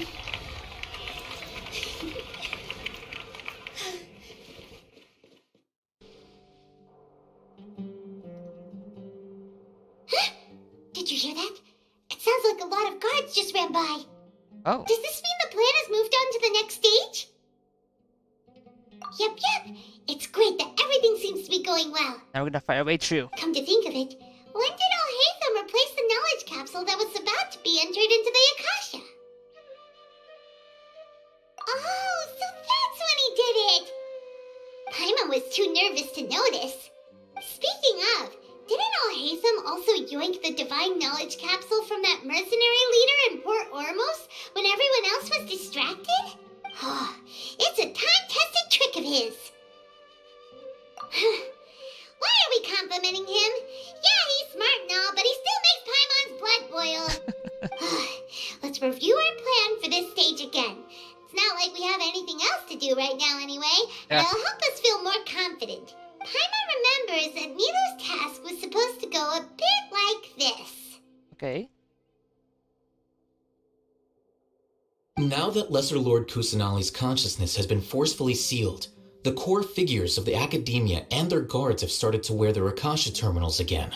With the Doctor's technological support, they think they have nothing to fear. How despicable of them to rely on such a person. But this is also our chance. I was originally asked to draft the knowledge capsule for the Artistic Performances Prohibition Act when I was still at the Academia. It should be on the Grand Sage's desk right now, and will be entered into the Akasha during the next Nyargarbaha Day. Oh. Are they really going to stop all artistic performances? That's horrible! I'll make an identical knowledge capsule, but this time, I'll smuggle some misleading information into it. We only need to find an opportunity to switch the capsules. Once it's been entered into the Akasha on Nyargarbaha Day, if someone were to be seen performing in public, the sages would definitely use that opportunity to announce the ban. And so, the misleading information will be disseminated amongst the guards. Oh. Sure sounds complicated. But it seems like if everything goes well, we'll be able to get rid of all the guards in the Academia without any effort. That's pretty clever, getting right into their heads. I just have one question. Even if we manage to get the misleading info out to the guards, how can we be sure that they'll believe it? People who are used to relying on the Akasha become less inquisitive, and their ability to distinguish truth from misinformation is significantly reduced. They will view everything the Akasha releases to them as the unequivocal truth. The Akasha will turn humans into machines. I've seen it happen many times. Yikes. Good thing I didn't wear it for long when I was working in Sumeru City. At first, I thought it was a good thing too. By the way, this plan still requires a performer, right? Yeah, it's gonna be Hida. Do you have someone in mind? Nilu of Zubair Theater. Yeah, Nilu. I know her really well. We can trust her. I'm kinda hesitant to ask her to participate in a dangerous plan like this, but we can ask her in person. Yeah. All right. After the guards and the Academia are gone, then it'll be time for me and my stowaway brothers to shine. Yep.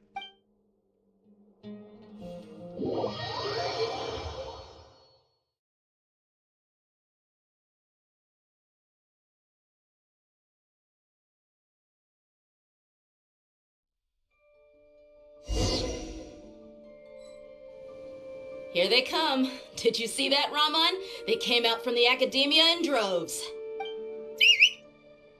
After laying low in the city for so long, this is the moment we've been waiting for. My brothers have already sprung into action.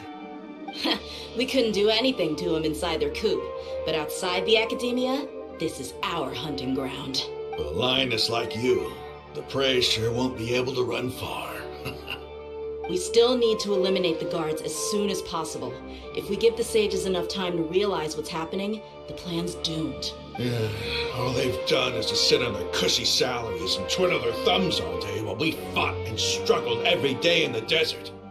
The only advantage they might have is their numbers. Speaking of which, most of the guards who report directly to the Six Sages belong to the Corps of 30, but they have a completely different reputation. Oh? Following those blasted sages every whim, throwing away all the principles of being a mercenary. As someone in the same profession, I'm obligated to teach them a good lesson today. Indeed, the trap has been set. All we need to do is lead them there. All right, let's each take a road and herd those scattered guards back into one place. Make sure to attract their attention. Isak will be the key. You gave such an important task to that child. Will he be okay? It'll be fine. Isak was so determined to help, so let's put our faith in him. Yeah. Besides, even if he's caught, the guards would be too scared to do anything to him. They've never seen Lesser Lord Kusanali in person, after all. You've got a point. Anyway, I think I see them coming. Let's head out. Good luck.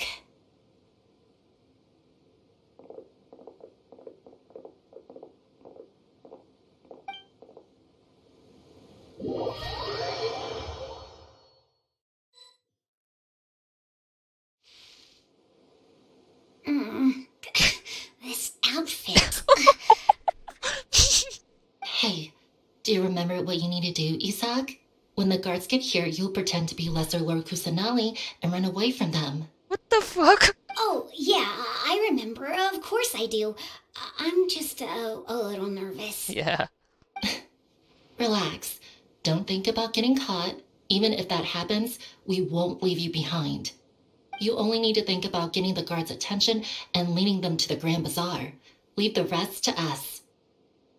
Okay, got it. I'm here to pay back Lesser Lord Kusanali for helping Grandpa. I won't get cold feet. Hey, they're here. I can see the Academia guard. All right, it's time, Isak. Take a deep breath and go. You can do this. This is the most weirdest plan I ever heard. Wait, are we going to the child? No, we're not. This is the most weirdest thing I ever seen. Yeah, we're not in crew. Why is there a guard over there? Did he already run ahead of me? This is different from our plan. But there's no time. I need to make a choice. What the fuck?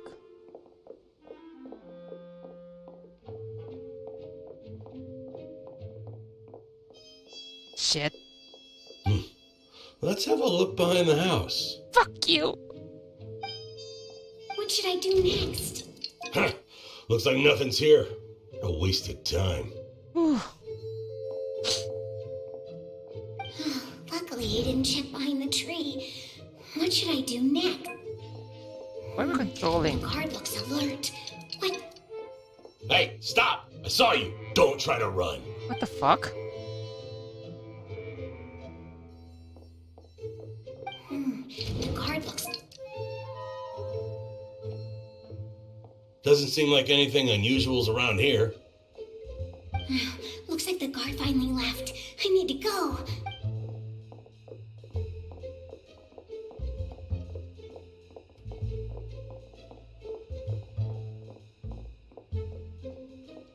Hey! Lesser Lord Kusanali is over there! Stop! What? Lesser Lord Kusanali? How did I not notice that? They found me. This is bad. Oh fuck. No. Hey! Lesser Lord Kusanali is over there! Stop! What? Lesser Lord Kusanali? How did I not notice that? They found me. The target suspected to be Lesser Lord Kusanali has escaped into the Grand Bazaar.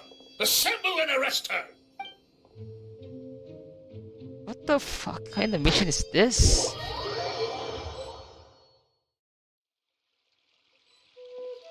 We're trapped. Where did she go? How did she disappear? Did we lose her? Hurry up and find her! They're trapped. Hey, why is your team here? Didn't we say to split up or surge? Hurry! This place is... Why are you all here? Yeah, isn't it one heck of a coincidence? Everybody's here. What on earth is going on? Oh, it's a trap. I suppose that's all of you? Oh, fuck. Who are you? Did you set us up? What are you planning? Phew, that was rough. I almost got caught. Little brat! So you're not actually Lesser Lord Kusanali. Who exactly are you all? Eremites from the desert?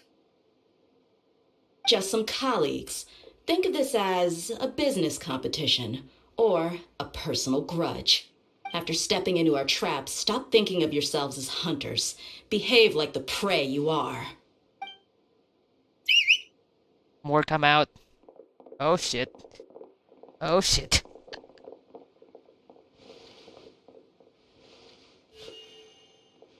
An ambush? How's that possible? This is Sumeru City, but mercenaries from the desert somehow ambushed us! The egomastic. You've spent all your time hiding away in the academia.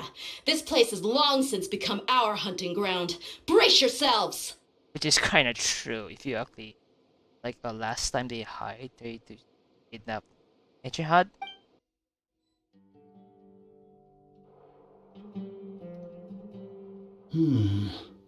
This is odd. No guards. The academia has quieted down after the conclusion of the Niagarbaha Day ceremonies, but it's much quieter than usual. Where are the guards? Why have I not seen a single one? Guards?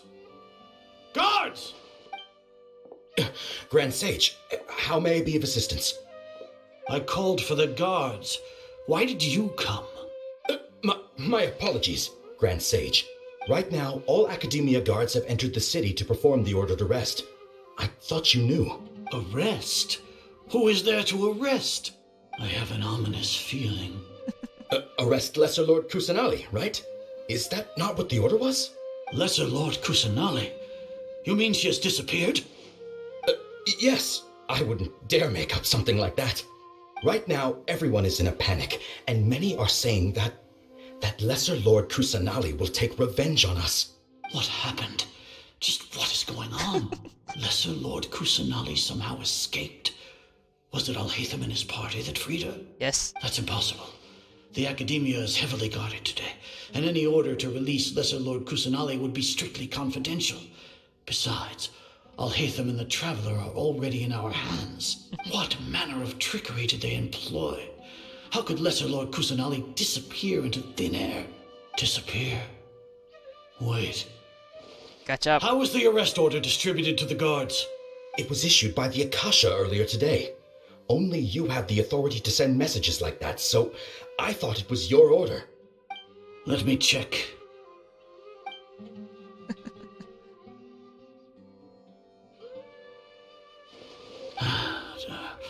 Here.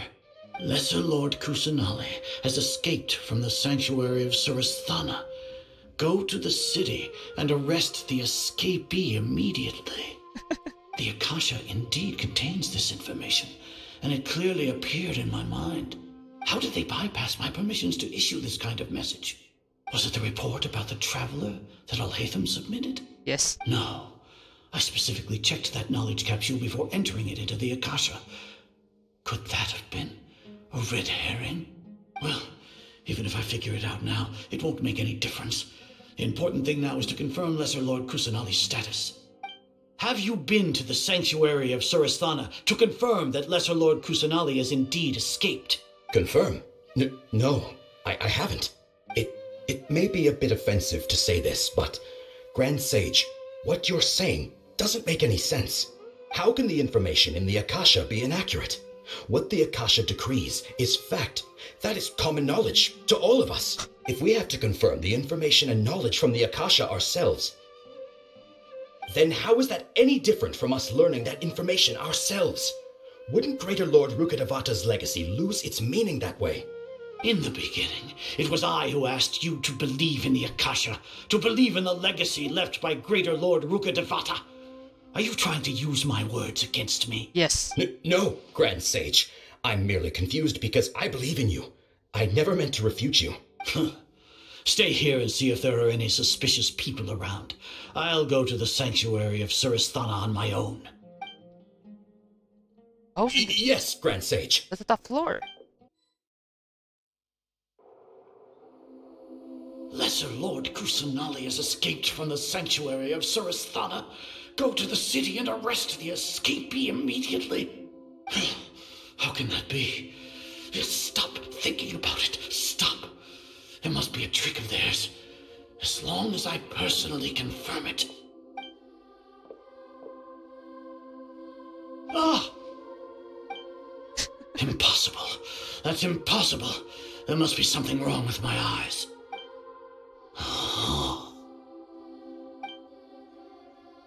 Is What a comical sight, Azar. Once the Akasha has put certain thoughts into your head, even the Grand Sage can no longer see what's right in front of him.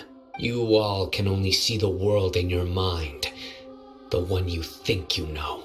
And precisely because of this, you disregarded Lesser Lord Kusanali's existence. She has been a wise and worthy Archon. Sino, have you been waiting for a chance like this? The Akasha predicted that you would return to the Academia to confront me, but I didn't expect it to turn out like this. No, you were blinded. Your faults stem from your reliance on the Akasha. You're still the same as always.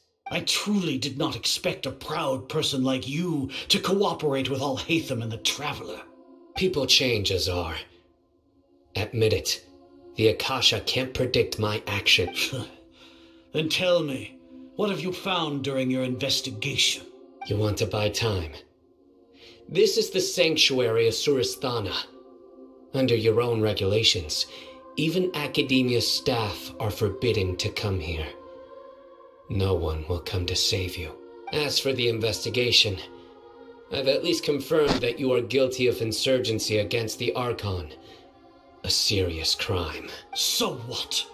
Did you do all of this so I would plead guilty in front of you, General Mahamatra? No. I want you to plead guilty in front of the Archon herself. You once said that I had no standing to judge you. So now, how about judgment in the name of a god?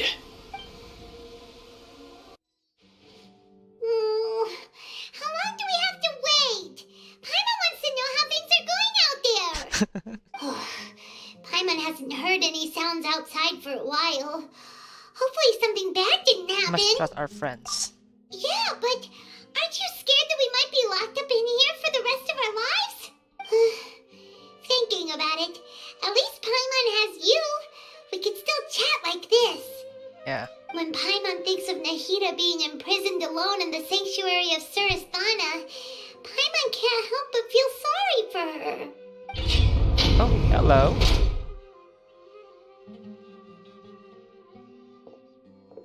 Here comes your savior. Yeah. Yeah! Paimon just knew you would come to rescue us! You two really owe me some big thanks. I had to search through who knows how many guards to find the key here. It felt even more tiring than whacking them. I'm exhausted. Sorry. Thanks a lot. Need Paimon to rub your shoulders? No, that's, I'll pass. What are you afraid of? Oh, are you ticklish? I think so. Now isn't the time to talk about being ticklish. Things in the city and on Sino's side are both going well. The guards that stormed out of the Academia are all taken care of. The Corps of 30 is in charge of the city's defenses, but we already talked to Asfand. They've been fed up with the sages bossing them around. As long as it doesn't break their employment contracts, they'll turn a blind eye. Oh. That's probably because you've been super great friends with them for a long time. So, how's Sino doing? The Grand Sage is in his custody. Even I know how terrible it is to fall into Sino's hands, so he probably does too. Sino forced him to release Lesser Lord Kusanali. He has no choice but to obey. Ouch. So, hurry to the sanctuary of Surasthana. Assuming nothing weird happened, True. we should have already rescued our Archon. Honestly, I didn't expect our ragtag bunch to do this well. We just came together last minute to save the Archon, you know? Alright, you two better go. I still have to clean up some messes in the city. See you around.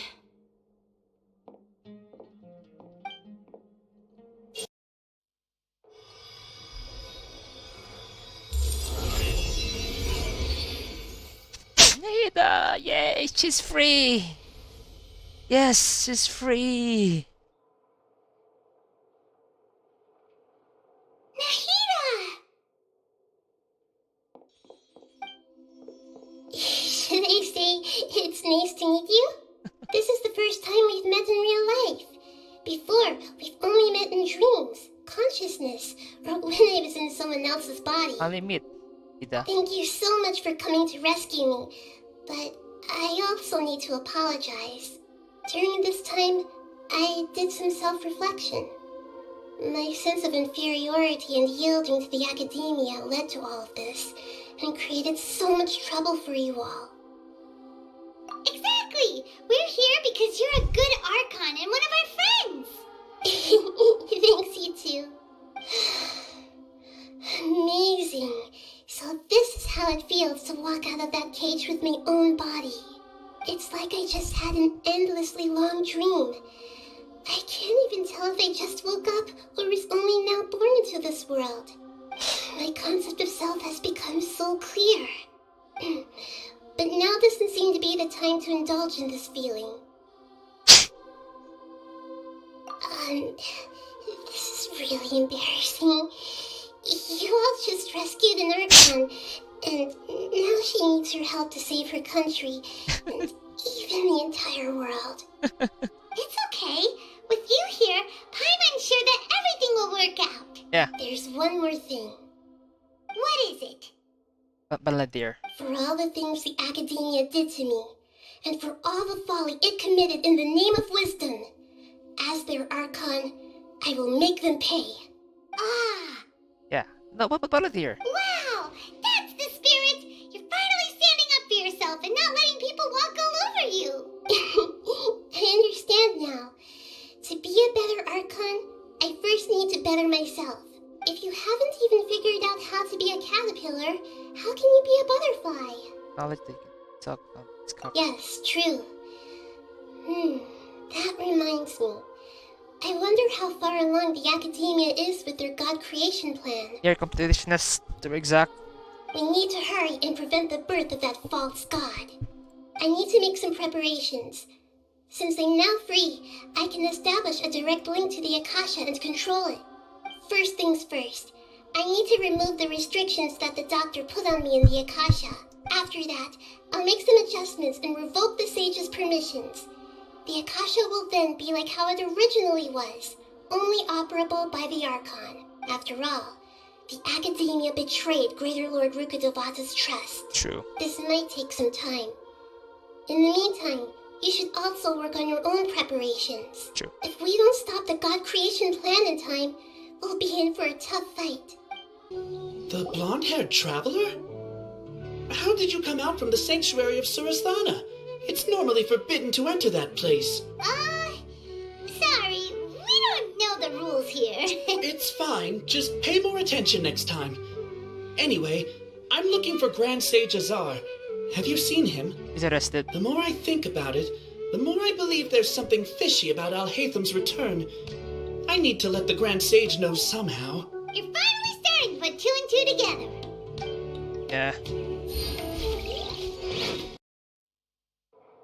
How's it going, Nahida? I'm done with the parts that needed my involvement to complete. Although it's my first time working with the Akasha like this, its internal structure and operation procedures are easy for me to understand.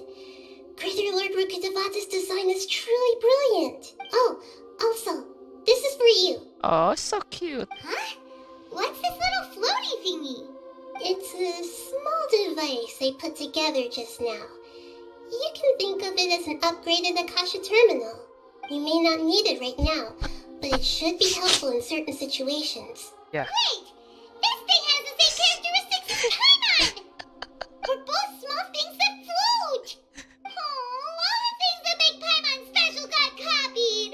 When Paimon appears with the Traveler from now on, people will remember Paimon because she isn't unique anymore! It's alright, Paimon. It can't replace you. It's only a flying device, but you're the Traveler's irreplaceable friend. No. You're so good at comforting people, Nahida. If only the Traveler was as smart as you. No, she's actually an emergency food. I was simply telling you what I feel to be the truth. I wasn't trying to comfort you. Nahida, you're natural at this. What you just said made Paimon even happier. By the way, there's something I need to confess. Even though I'm the Archon and in control of myself again, I'm not very good at fighting. Yeah. You may have heard that an Archon's power is derived from their people's faith. However, I'm not as well loved as Greater Lord Rukkhadevata. If we get into a situation where combat is our only option, I'll have to count on you, and I'll do my best to provide support. Fighting is my forte. I'm glad I can rely on you. So the God of Wisdom isn't good at fighting? That actually sounds about right. I've located where the false god is. Time is of the essence, so let's get to it. What is this place? Is this really the way we need to go? It's like similar from the, what I call this, the machines. Wow. Who would have thought there'd be a place like this hidden right slap bang in the middle of the city? The sages wanted to realize their god creation plan without being discovered. The safest and most convenient way would be to build within the academia itself. That's true. They were already hiding one god, so why not two? Judging from the structure here, the project is a huge undertaking. The sages really saw the god creation plan as their ultimate goal. But this place doesn't look like it could have been constructed by the academia alone. Of course, it's with the help of a Tui. The Fatui under the doctor sure didn't hold back. They provided a lot of technological support. Yeah, or else they wouldn't have been that generous. Is that it, though? I've always felt that this doctor is different from the academia sages. He doesn't seem to share their sense of urgency. Instead of being interested in the end product, it's like he's enjoying the experimental process. The Fatui Harbingers are all such weirdos. So, the doctor being weird is actually normal. So, this Fatui that they're trying to turn into a god, is called the Balladeer? Yes. We had previously come into contact with his consciousness. He harbors particularly strong obsessions. One is the desire for a gnosis, since he was created to be the vessel for one. The other obsession is probably related to his past. I can't quite explain it. Paimon knows that he was a prototype puppet for the Raiden Shogun before he became a Fatui Harbinger. That's why he wants a gnosis so badly.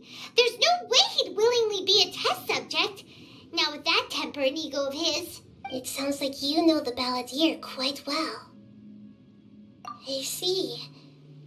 Tell me more about him and what he's like. The more we know now, the better we can plan for and react to any future situation. Really? That's to save time. I see. How fascinating. Alright, time to go.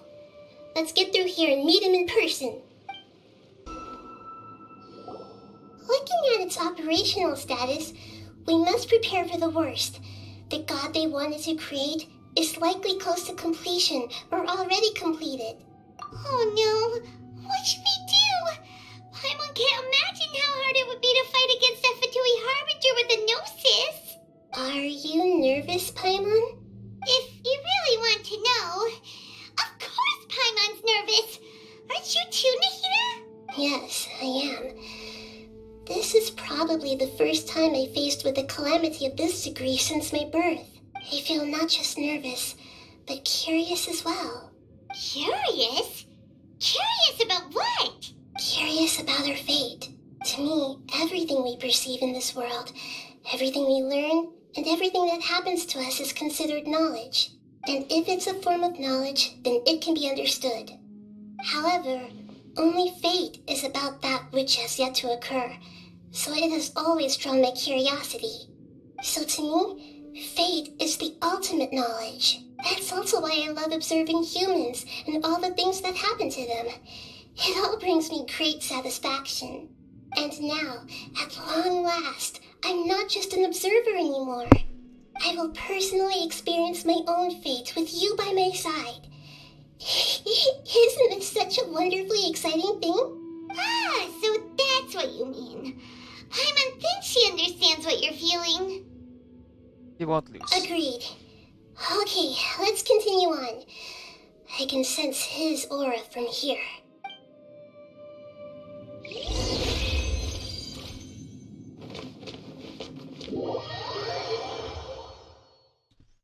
But gonna need an maybe what's it called?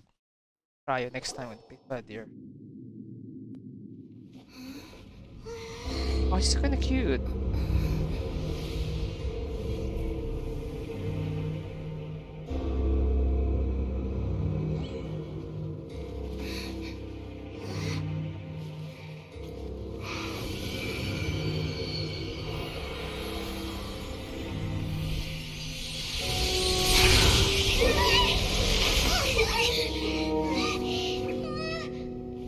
Who would have thought the world would be so eager for my birth? I remember you, Booer, the god of wisdom, and standing beside you, the traveler. Is he all-knowing and powerful now like Greater Lord Rukkhadevata? No. No, I can't feel the same kind of divinity I felt from the Greater Lord. It seems that the sages didn't get the chance to infuse the divine knowledge capsules into him. But even still, he has undoubtedly become a true god now. So we're too late? No. The Balladeer has already become a god? The Balladeer. A long bygone title. When my spirit ascended to divinity, I felt as if I had existed for the same number of epochs as heaven and earth. Looking back, the existence of what once called itself Kunikazushi appears infinitely small and ugly. Time for a boss battle. Let's go!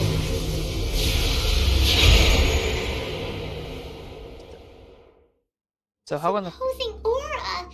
It really feels like the gods. A body that capitalizes on the Balladeer's original construction as a mechanical puppet, with the Gnosis serving as a constant power supply. How much effort and resources did the sages put into this? From a purely technological perspective, it's a commendable achievement indeed. It's no exaggeration to say, this is the culmination of human wisdom. You sure are something! Dishing out compliments at a time like this? But I don't think he's reached the spiritual height of a god. Not sure it's a good or a bad thing. Strife is engraved upon every god and every gnosis brought forth into this world. Can you feel it? The exhilaration of such power and the thrill of anticipation for our contention. Nihito wouldn't feel the same things as you! Do you not realize that you are interrupting a conversation between gods? Lowly creature, know your place. So the same Balder we know. The strife engraved upon a gnosis. You're talking about the Archon War. Tevat's current peace was not easily won. I didn't personally participate in the Archon War, but the way I see it, all those losses were meaningless, driven by the demands of the laws. There's no point in bringing it up again. Is that so? Yet I am deeply disappointed that I was never allowed the fortuity to personally participate in the Archon War. This is a first. Encountering a god in this world who does not crave power. No wonder your own people have abandoned you, God of wisdom. Your judgment is as your existence, unsubstantial. This is where everything ends, Booer, the God of wisdom. You should know that wisdom cannot solve every problem. Like now, where your only option is to face me in combat. Enough fight. Come! Please? Let us reenact a scene of the Archon War. Come and inaugurate my birth as a god. Finally. There's no escape! Perish! Leave it up to me!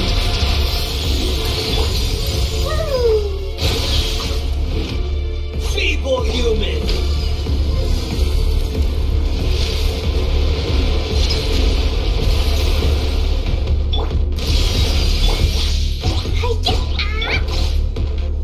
Here comes the catch! Sure! Take it easy.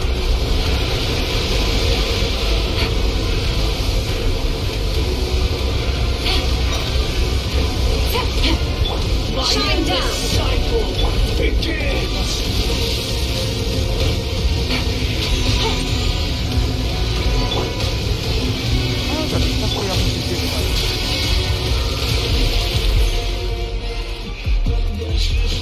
Insignificant pest! There is no escape! As a good knight should.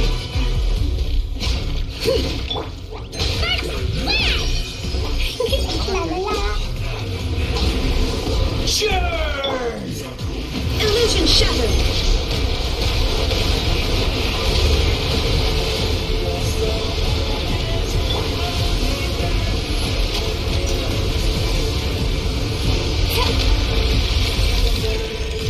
At my command, you shall...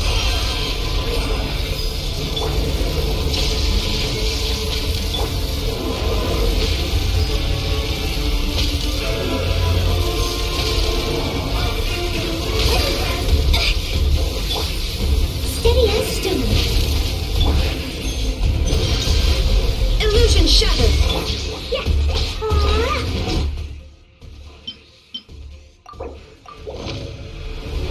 Churn!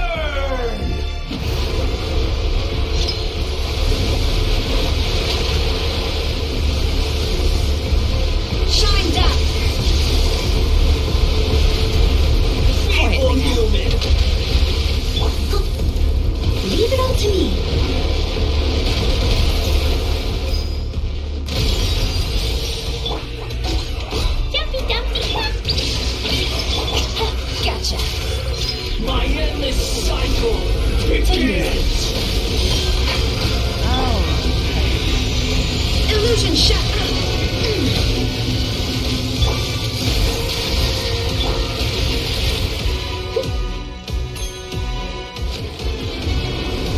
Return!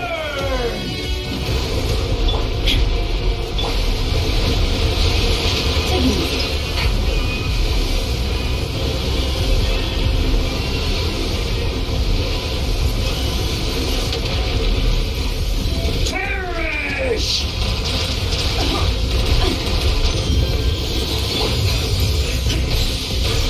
Shine down, feeble human!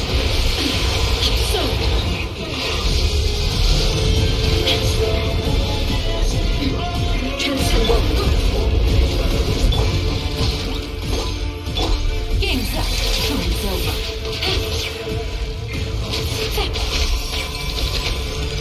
At my command, you shall fall! I missed the spot.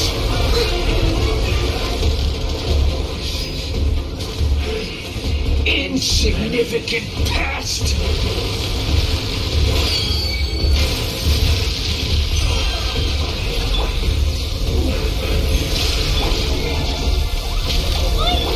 Steady as stone. Time to clean up.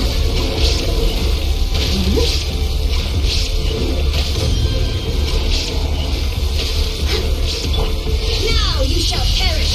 There is no escape!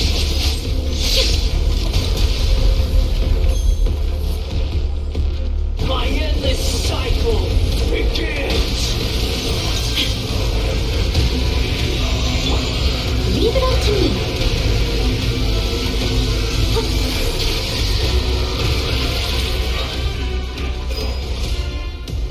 Feeble human!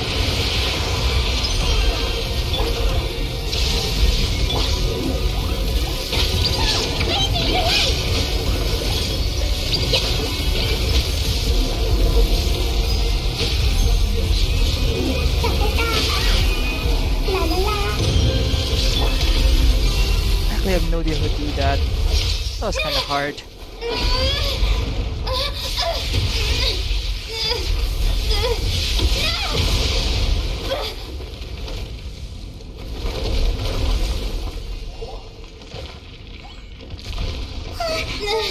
Not lie, that was really hard. I was like really understand anything. What is this? What are you? A transformer? Or a droid or something? Or no? Tremble! Steady as stone. Illusion shatter! Burn to oblivion!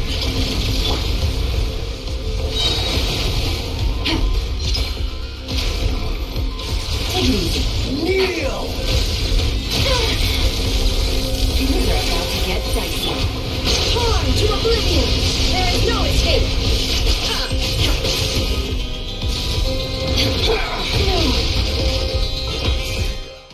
How do I fight this guy?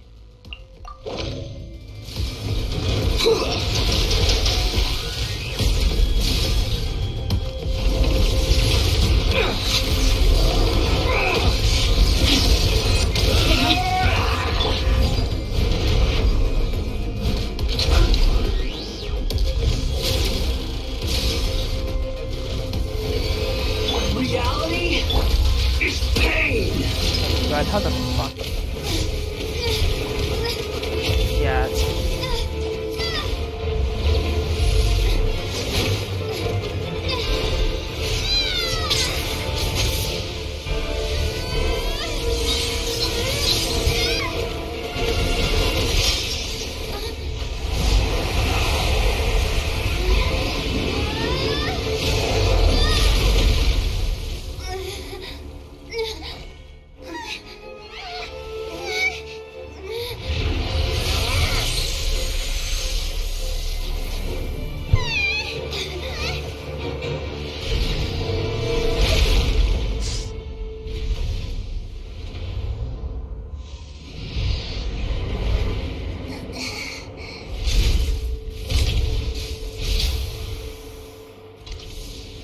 This is supposed to be a battle between gods, yet you choose to hide behind a mortal. And now, you're acting like you'd sacrifice yourself for a human. Are you having fun proving a false sense of heroism to yourself, Boor? Oh!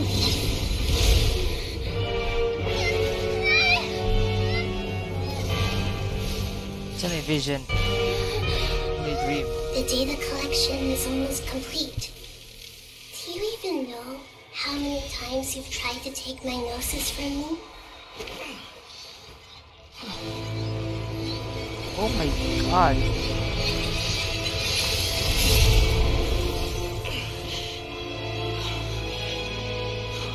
What?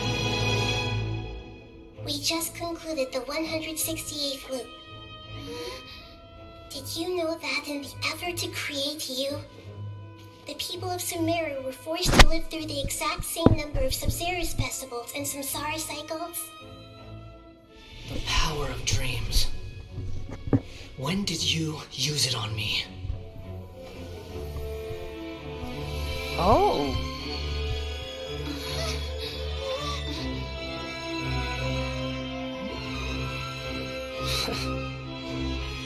You can't even defeat me in a dream. That was also need information. What do you hope to achieve with this little trick? Information. Come, traveler.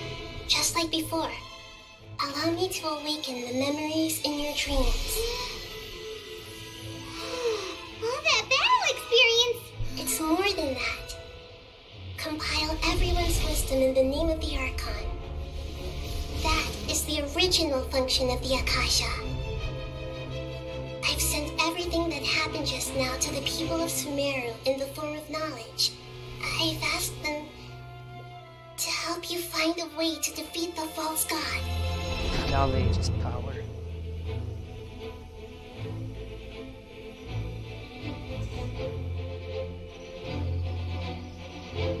Shared knowledge.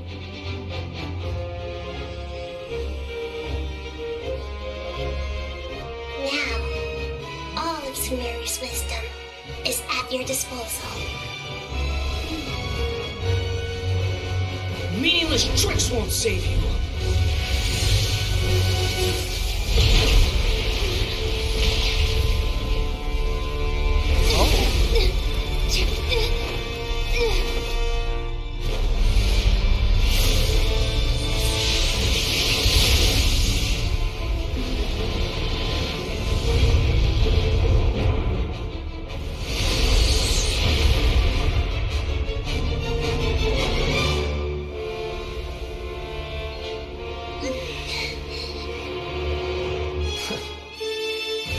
Are you done with your tricks? Can I finally take this as a real battle between gods? I'll leave this to you, the first sage of Boor. So we are the first sage of Nihila. Amazing. 1,000 eons, mine to dominate.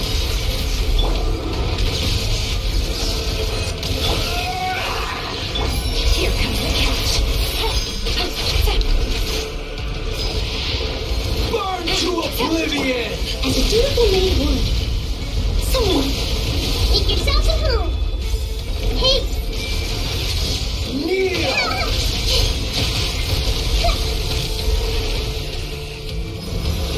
Everyone's okay? La la la!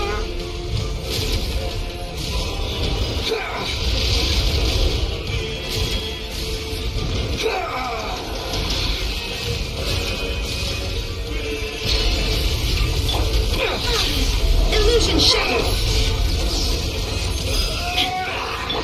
I see everything!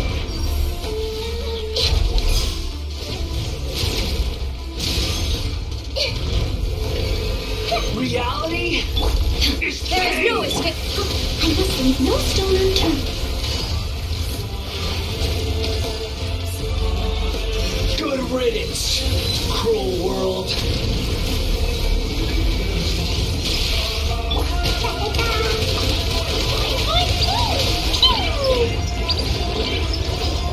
La la la!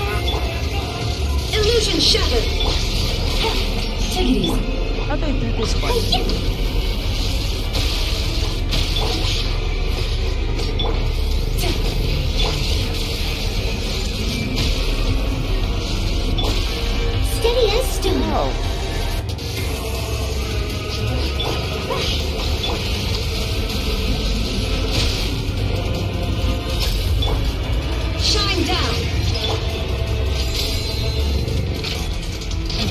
Your new god awakens! Yeah, I knew it. Now, your eyes have been opened.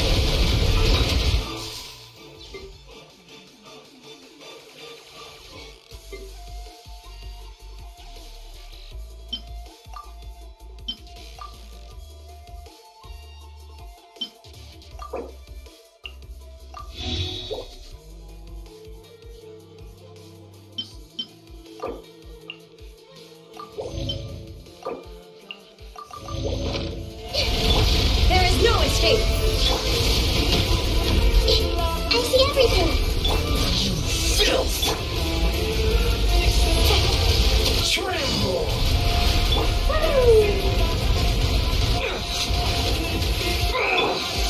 Illusion shattered.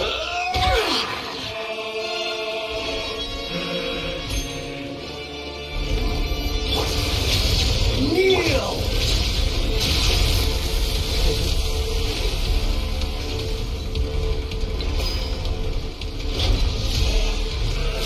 Take it easy. Fuck. I missed. Nothing's good.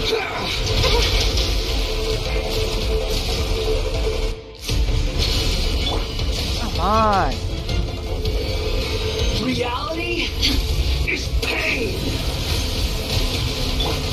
I must leave no stone unturned.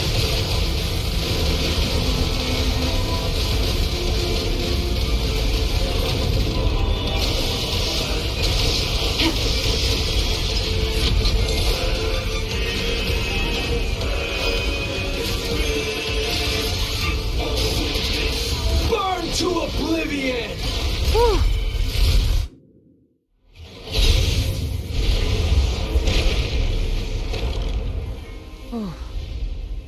Was tight. That was tough. Humans. Filthy humans.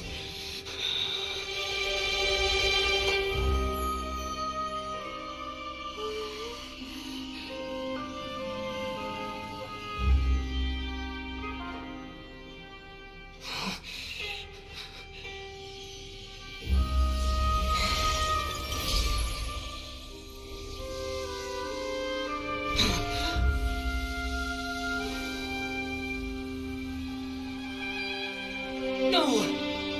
Wait! Please! Anything but the gnosis!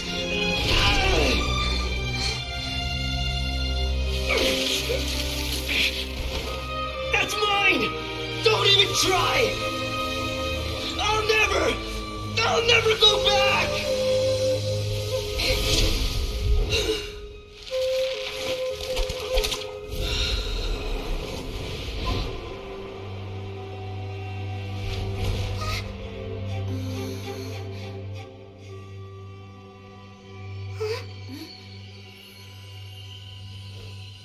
We haven't yet found the answer to the most important mystery.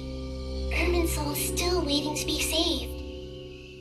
With the power of another Gnosis, we may now finally understand the last memory of Greater Lord Rukkhadevata.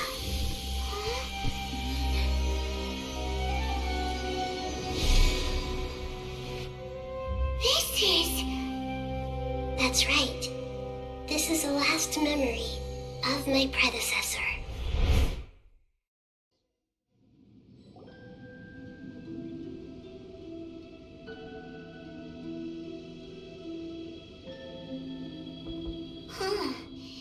This sure seems very different from what Paimon imagined. Shouldn't Irminsul be in this realm of consciousness? Yes, that is our destination. But I didn't expect the remaining consciousness of Greater Lord Rukkhadevata to be as polluted as this. Forbidden knowledge? It seems you know about a concept that even I don't completely understand. Could you tell me what you know?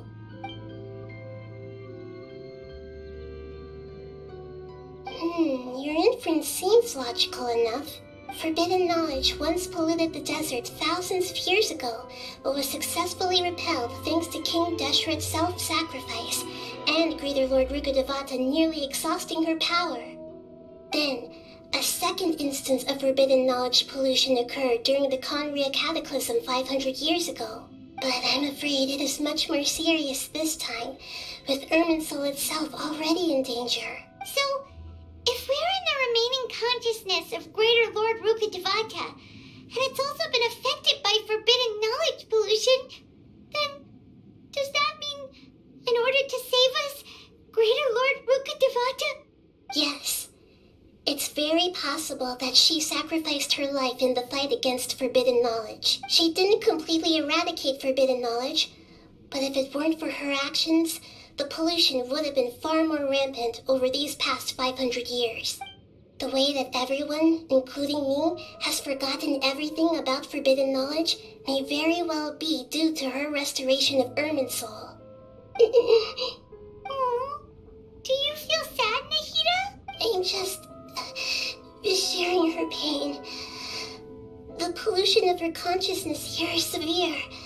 There is madness, chaos, and pain all around us. Did she fight to resist the forbidden knowledge pollution in such terrible conditions, all the way up to her last breath? She even used her last remnant of lucid consciousness to leave a clue for us to follow.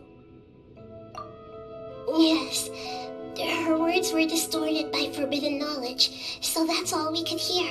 But now, we have a chance to find the answer to this mystery. We can cross the polluted consciousness until we found the right path to meet with her lucid consciousness. And then, we'll let Greater Lord Rukkhadevata tell us the truth in person. Each of us need to be mindful of the state of our own consciousness while we are here. Even with the Gnosis' protection, we must always keep a clear mind. Otherwise, we could go mad at any moment. Yeah. That's so scary. Don't worry. It should be easy enough for you to keep that mind of yours clear, Paimon. Let's go.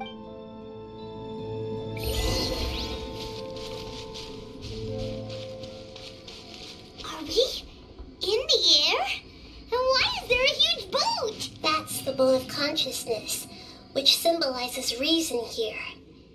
Its course is the direction our consciousness is traveling towards. If we lose control over our consciousness, we will fall into madness. So let's make sure the boat stays on course. Wow!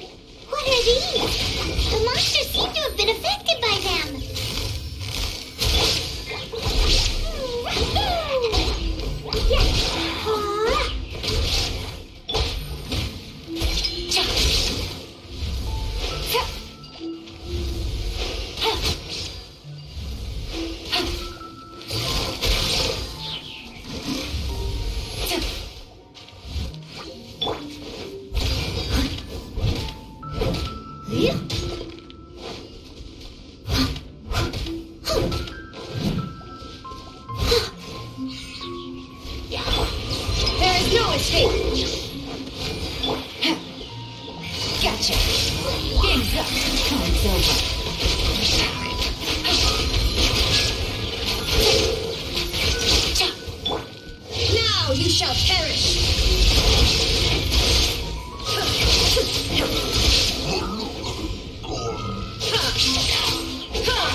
Leave it all to me. Gotcha. Fine, fine,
say.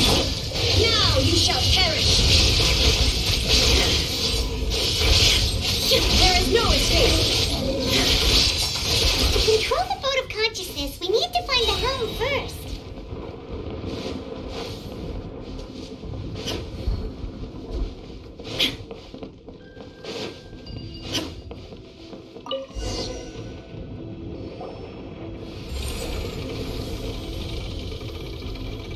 We changed direction. Are we still going the right way, Nahida?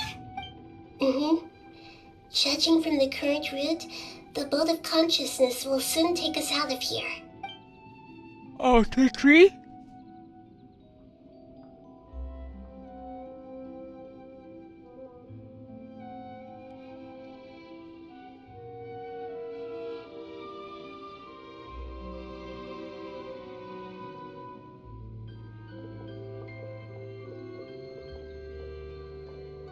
We'll be arriving at our destination soon. How are you feeling? Are your minds still intact? Huh? But everything's been completely normal for Paimon. Of course for you. Hopefully there won't be any more interruptions. This time, we should be able to meet Greater Lord Rukkhadevata. Are you saying you've never met Greater Lord Rukkhadevata before? No, it seems that my birth and her death took place at the same time. Otherwise, I think she would have given me a little more guidance, and I could have done a better job. Hey, you've done a great job, Nahida. Let's get out of this creepy place and go meet her. Yeah. The sooner we can get out of the better.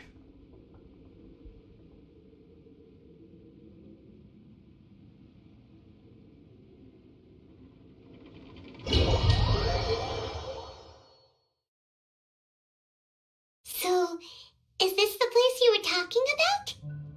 Yeah. The base of Irminsul? Huh.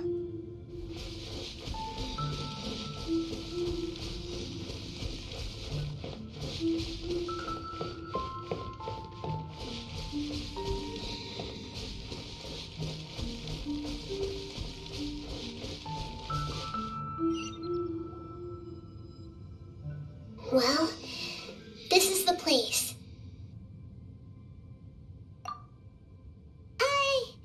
We're here to find Greater Lord Rukkhadevata, right? Yeah. But the one standing over there is... Your copy. Is that... She looks exactly like me. Are you Greater Lord Rukkhadevata? Yes, that's me. Are you surprised by my appearance? My god, she sounds more mature. Irminsul and the surrounding lands have been reproduced here as they were years ago. But this is just a realm of consciousness. We are manifestations of the same nature. Hence why we would appear exactly the same. Huh. We're of the same nature. Why? Because you are me, and I am you. Oh. You are me in the new samsara. The new samsara? As Greater Lord Rukkhadevata, I'm the avatar of Irminsul. And you are the purest branch snapped from Irminsul. Imagine it this way. Even if a tree dies, its branches will eventually take root and grow, continuing the tree's life in another form. I'm merely the remaining consciousness of Greater Lord Rukkhadevata. The real me has presumably died a long time ago. Judging from your appearance, I've probably been dead for 500 years. Yes. But you're finally here. My new self in the samsara.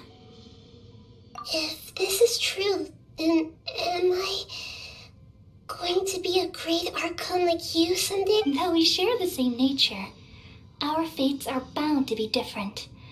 All things have their own fate. When a branch grows into a mature tree, it won't be the same as the original tree.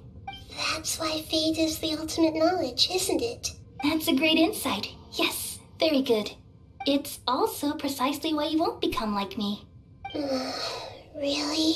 But perhaps you may become an even greater Archon than I. Just true. I already see a determination in you that I didn't possess in my time. And the future that it leads you to will be yours alone, along with the blessings from your past experiences. Don't worry. The growth of wisdom is like that of a plant. You only need to wait quietly for the flower to bloom. Come to think of it, the sages never had the faintest inkling of the meaning of wisdom. Thank you. Nothing makes me happier than discovering that the Archon I always admired was in fact myself in another fate. It's so nice to speak with you, Greater Lord Rukkhadevata. I've always wanted to meet you. The feeling is mutual. From the moment I snapped the branch off Irminsul and created you, I've also looked forward to talking with you. Could you tell me why you wanted to create me? And what exactly happened when you died? Ah, I see. You're here seeking answers, right? Everything that day, even the sky itself, changed into a color like this. At that time, the seven were all summoned to the nation of Conria. Except for me. I had a more important task to attend to. I had to protect Irminsul. The disaster occurred together with the pollution of forbidden knowledge. At that very moment, with my consciousness connected to Irminsul, I sensed something was wrong. The pain started to torment my mind. By the time I reached Irminsul, it was already displaying signs of corruption.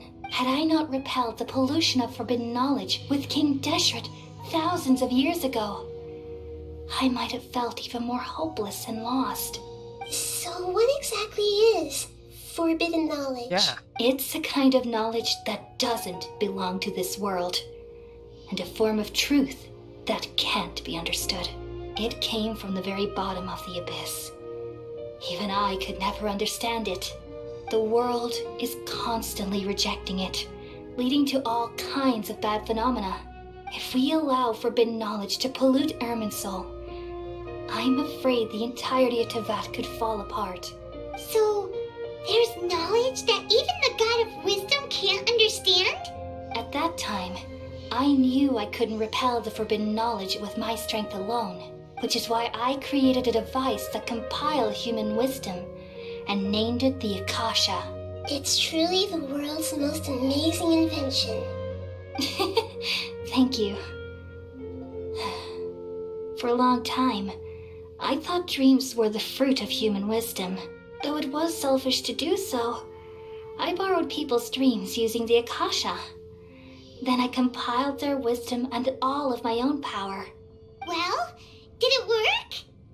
No. Thanks to the wisdom of the people of Sumeru, almost all the forbidden knowledge was cleared from Irminsul. But things didn't go as smoothly as I thought. I had a terrible headache, which gave me an uneasy feeling. And then I remembered that my consciousness was also connected with Irminsul. It brought me knowledge and wisdom, but vile corruption as well. From the very beginning, my existence had been polluted by the forbidden knowledge. Oh no! How could that happen? I've experienced that pain in your consciousness. It must have been a horrible experience. Yes, but my feelings weren't important. The important thing was that Survival.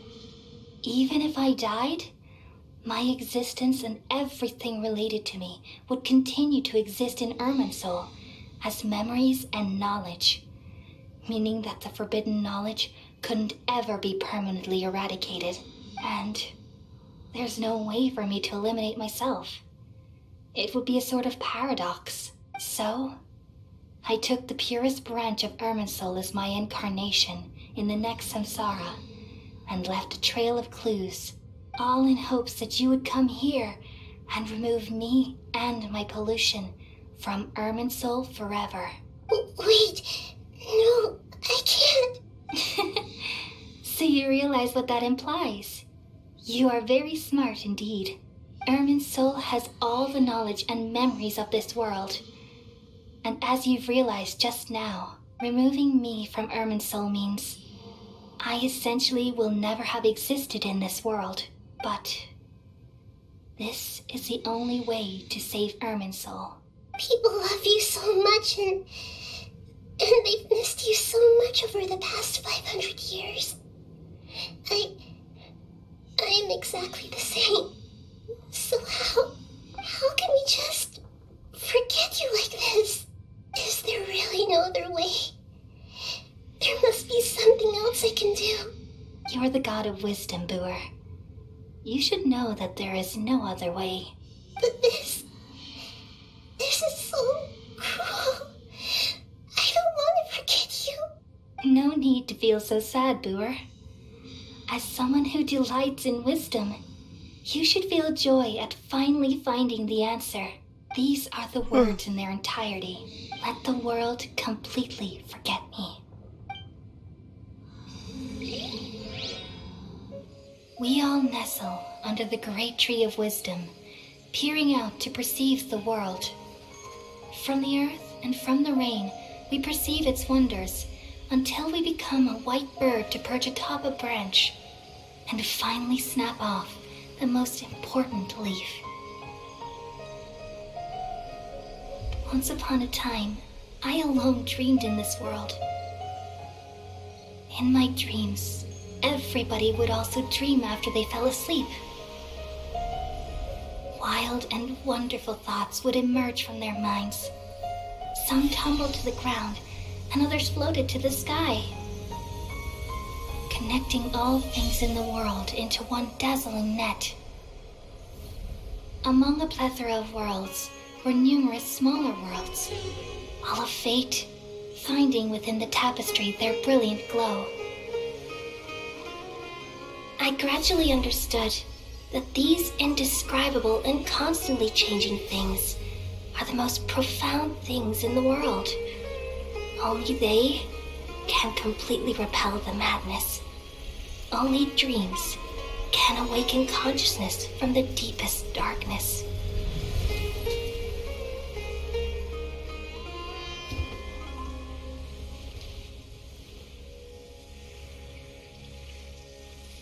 Sad as fuck.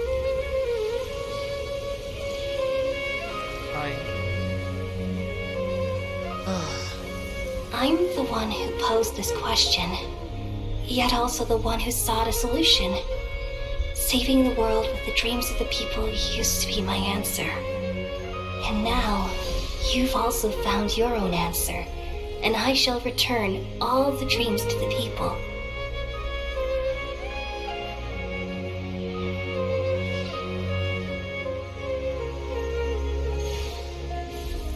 Which means Legacy's gone. That's the best part. Goodbye, people of Sumeru. May you be blessed tonight with the sweetest of dreams.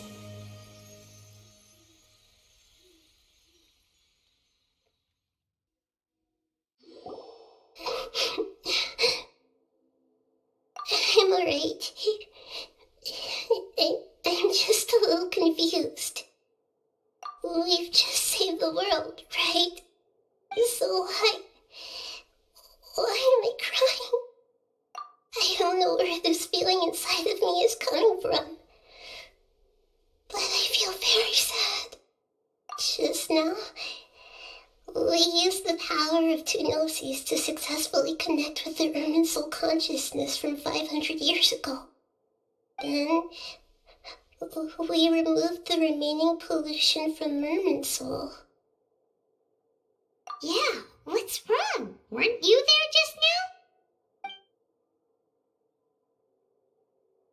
Only I, the traveler. No.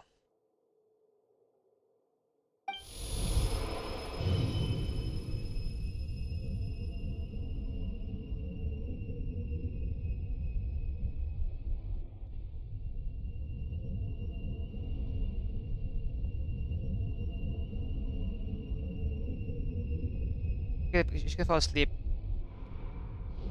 Wait, the doctor! That was the doctor! Huh? That sound. Traveler! Paimon! I've been waiting here far too long. But finally I have the chance to be alone with you. All the precious time I wasted has finally paid off. Fuck you, the doctor. The doctor! it done? Just a type of sound wave that can quickly put defenseless people into a dream. As I expected, it doesn't have any effect on gods. This is the only thing of interest I found among the sage's research. I thought I'd take it for a little spin. Don't worry. I know you would never forgive me if I actually killed them. I'm here to negotiate with you. Naturally, I won't do anything dangerous that could potentially damage our relationship. Negotiate with me? I heard you had already left Sumeru. Why are you here again now?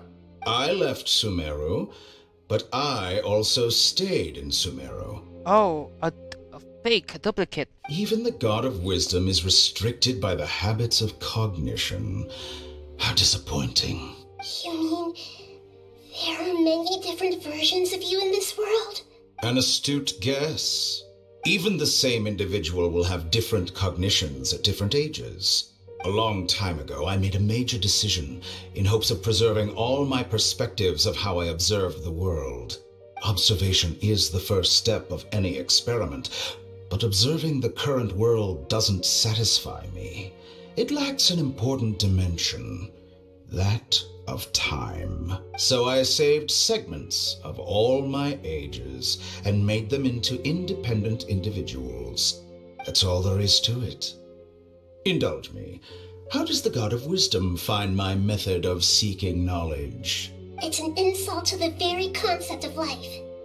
Life inherently has many rules and restrictions, each with its own significance and reason to exist. They can't be broken on a whim. Good. Amazing, even.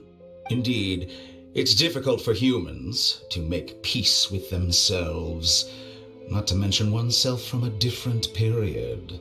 Since you are in the academia, why wait until now to show up?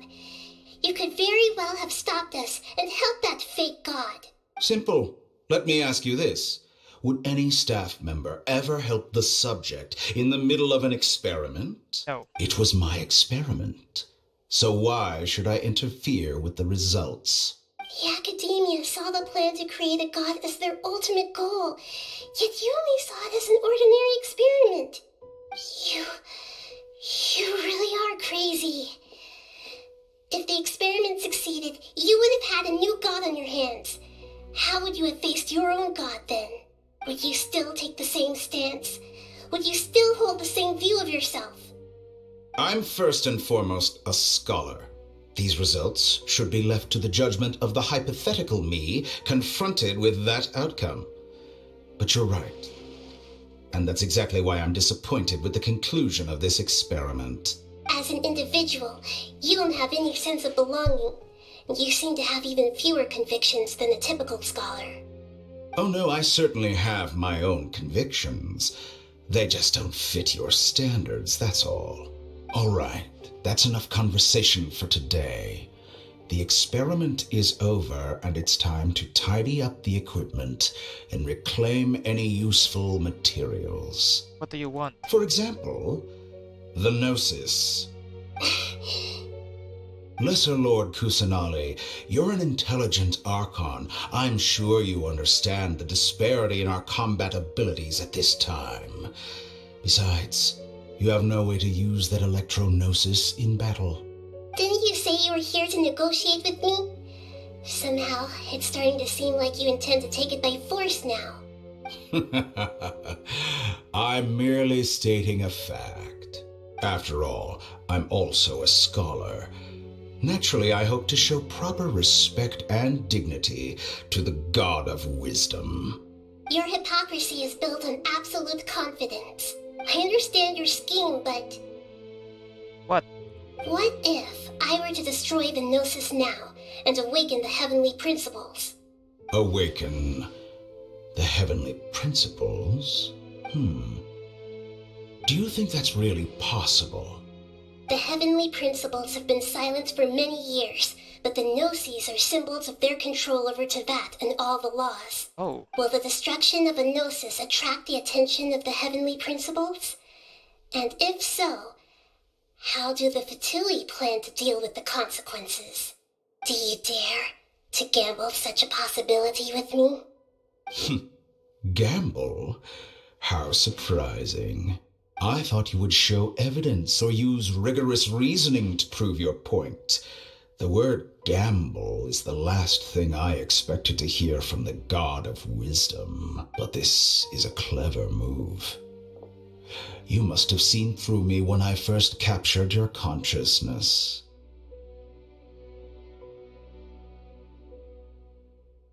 As a scholar, I respect all possibilities. This has always been my principle and is an essential trait as an experimenter. Indeed, I can't ignore this possibility. So tell me then, what are your conditions? This foreign gnosis will only lead to disaster if it stays in Sumeru. But this electro-gnosis is the prize I obtained after defeating one of your fellow harbingers. Now, as the one who initiated this cascade of events, shouldn't you pay the corresponding price? Price? Interesting. What price would you have me pay? This is very interesting. She has become very smart. How about erasing all your other segments? Oh. So this is how you wish to restrict me, the most threatening opponent of the Nation of Wisdom. What you request of me is like plucking out the eyes I have placed in the dimension of time. Segments are extraordinarily difficult to make. They require extremely rare resources and enormous amounts of time and effort, requiring me to destroy them all here and now. Bravo. A suitably wise decision on your part. Yes, how very interesting. Can I assume that you have long been wary of me? Yes. Among all the versions of me, this segment you see now is the most selfish. If it weren't me, your idea wouldn't have worked. What did you see when you were imprisoned? You were observing me, and that's how you know I've long grown tired of their doubts and endless arguments. Like you said, it's difficult to make peace with yourself. Being as smart as you are, have you managed to do that? I see. If you think all those versions of me are worth a gnosis, then deal. You sure didn't hesitate much. Is the relationship between all the versions of you really that bad? I think so. I don't think there's any need to dwell on that. The surplus versions of me can be exchanged for a gnosis. Do you think anyone can offer themselves at a higher price? Besides, with my abilities, it's only a matter of time until I find better perspectives. Perhaps it's best to say you're just temporarily ahead. Works. But what I'd like to know is, how can you be sure that I've really erased them? I can see your remaining honesty.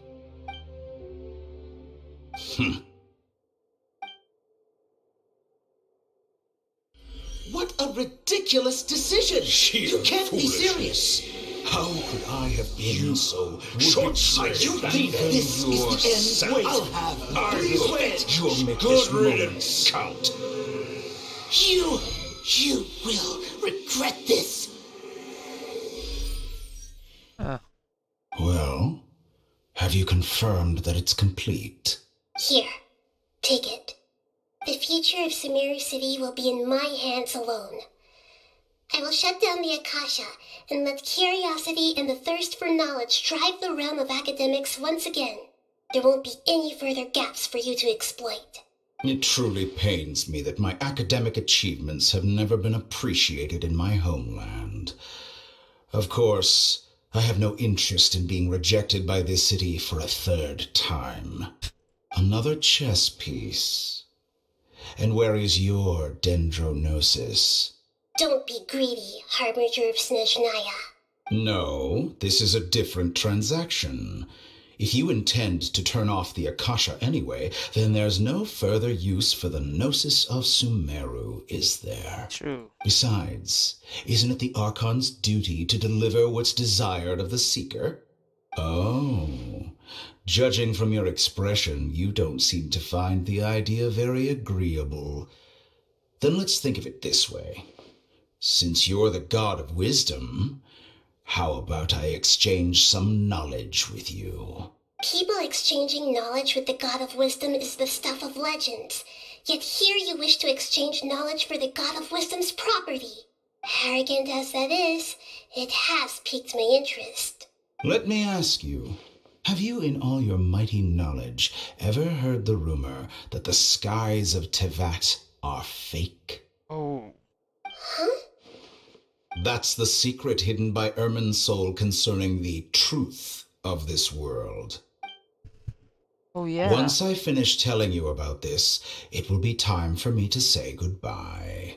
With negotiations, we've all gotten what we wanted. I'm very glad I got to meet you like this. Your arrogance may know no bounds, and convictions may mean nothing to you. But I'll still listen to what you have to say.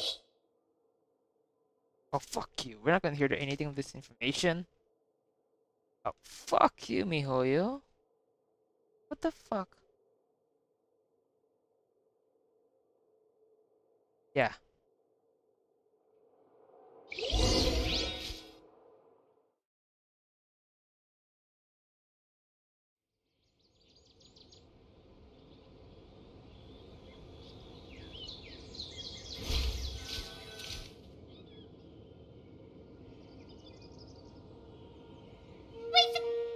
Together!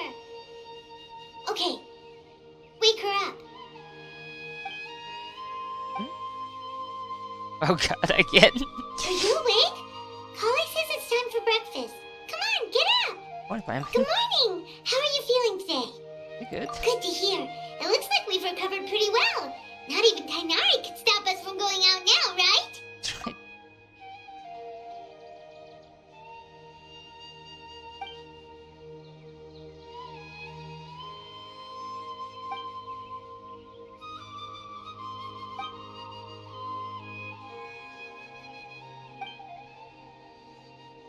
Come on, Traveler, let's go! Good morning.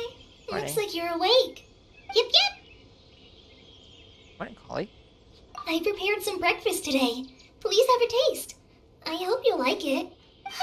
It's nice to have you here so we can eat something yummy. Well, now that I've recovered from Alizar, I'm feeling better than ever. I can even prepare 4 or 5 meals a day now. Yeah, she's actually free for Elazar. And Paimon bets they're all delicious. Oh, by the way, someone brought a letter for you after you went to sleep last night. Nope, Paimon wanted to read the letter with you after you woke up. So Paimon didn't open it. Alright, let's read it now. Oh, it's from Nilu. Oh. Ahem. We're going to hold a feast at the Grand Bazaar and celebrate Sino's reinstatement as the General Mahamatra. As heroes of Sumeru, please be sure to attend. I'll wait for you. The date of the banquet is written on the back. It's in 2 days. Oh, I've also heard that you've become heroes here as well. That's amazing. Not that amazing. Everyone's aware of your abilities. There's no need to be modest. Anyway, let's go to the Grand Bazaar to have a look. Actually, been hero for like 3 times already. Oh, before you leave, be sure to inform Master Tainari. Tainari!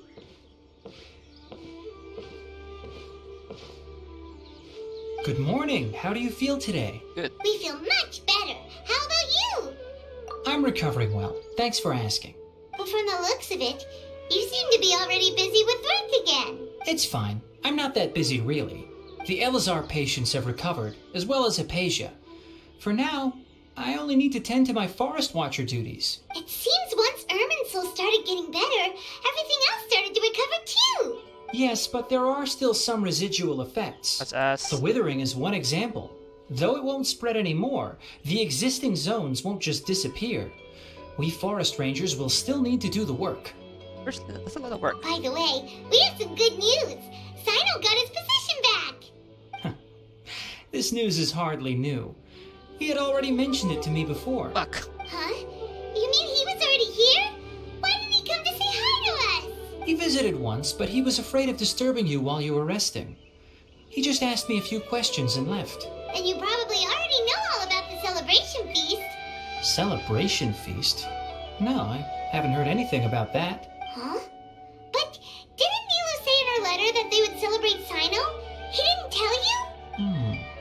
Perhaps, or alternatively, he doesn't know about it either.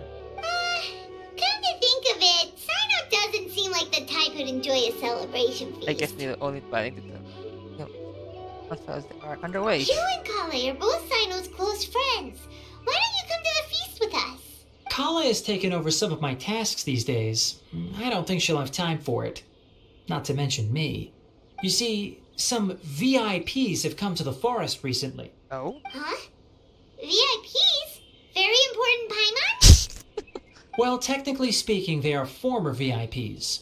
The sages involved in recent incidents have begun their training in the Avidya forest, and the people they had previously imprisoned have all been released. Huh? Just alright? Yes, he's a little weak, but he isn't injured and his condition is stable. Lesser Lord Kusanali, in her boundless mercy, has decided to spare Azar and the other wrongdoers.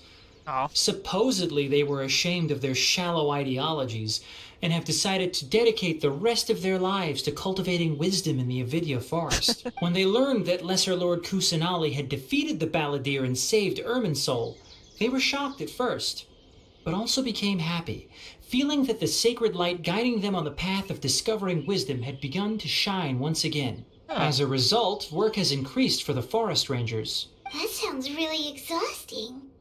There's nothing we can do, really. Fuck, I wish they died. But that's another topic. Back to the matter at hand. Are you two planning to head out? Yeah. Ah, right! We're here to request permission to head out. Would that be okay? You've recovered well. You may go, but be careful. Yay! Will do! Well, there won't be any problems if the feast starts at that time. Everything has already been prepared. Mr. Zubair, I've finished telling things up here. Well, except for the guests. Is a simple reply really that much to ask of our guests? It's affecting our arrangements. Oh, it'll be fine. Besides, it never hurts to get things ready in advance. True.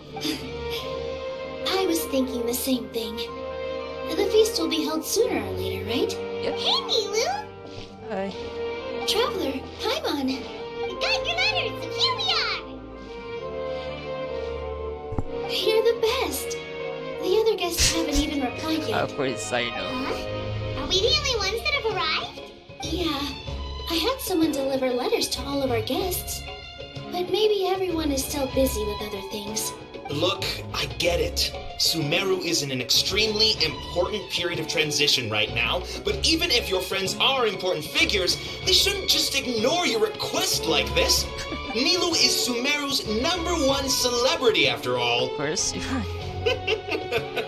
You have no idea how happy I am to talk to people with good taste. Yeah. If you consider enjoying Nilu's dances having good taste, then almost everybody has good taste. Because Paimon thinks everybody will love her performance. That's right. We all think she's amazing too. Nilu is an absolute favorite among those of us who frequent the Grand Bazaar. For Outlanders, you have a great eye. She's embarrassed. Master Zubair, let's have a vote for the most outstanding audience members next time. I think these two may win. Nonsense. It is not for us to determine the value of an audience. But indeed, we could try giving gifts to people with particularly good taste. I heard there's a device in Fontaine called a camera that can record people's appearances as pictures. Such pictures would make superb gifts. Oh, we have that. Ooh, good idea. I wonder where we can find one. I don't want you giving pictures of me to everyone. I'm satisfied just being able to perform here. There's always a lot going on at the Grand Bazaar. You just put a guy camera right about now. Yeah, and that's why I love it here. Traveler and Paimon, could you help confirm if the letters were actually delivered? Okay. If for some reason they didn't receive the letters, then please tell everyone that there will be a feast here. Yeah, we can also check out how everything in Sumeru is going now.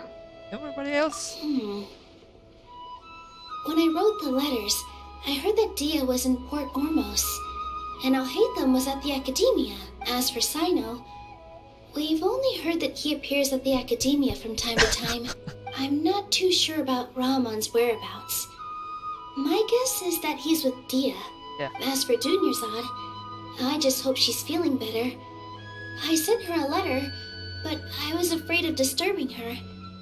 If you have time, please ask about her for me. Okay, got it. Let's go, Traveler.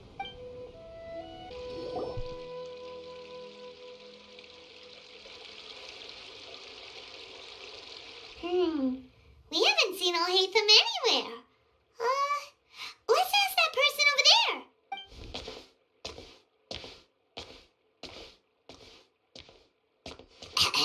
Hey there, have you seen Alhaitham around? Yes, it seems Scribe Al-Haytham has gone to the House of Dana.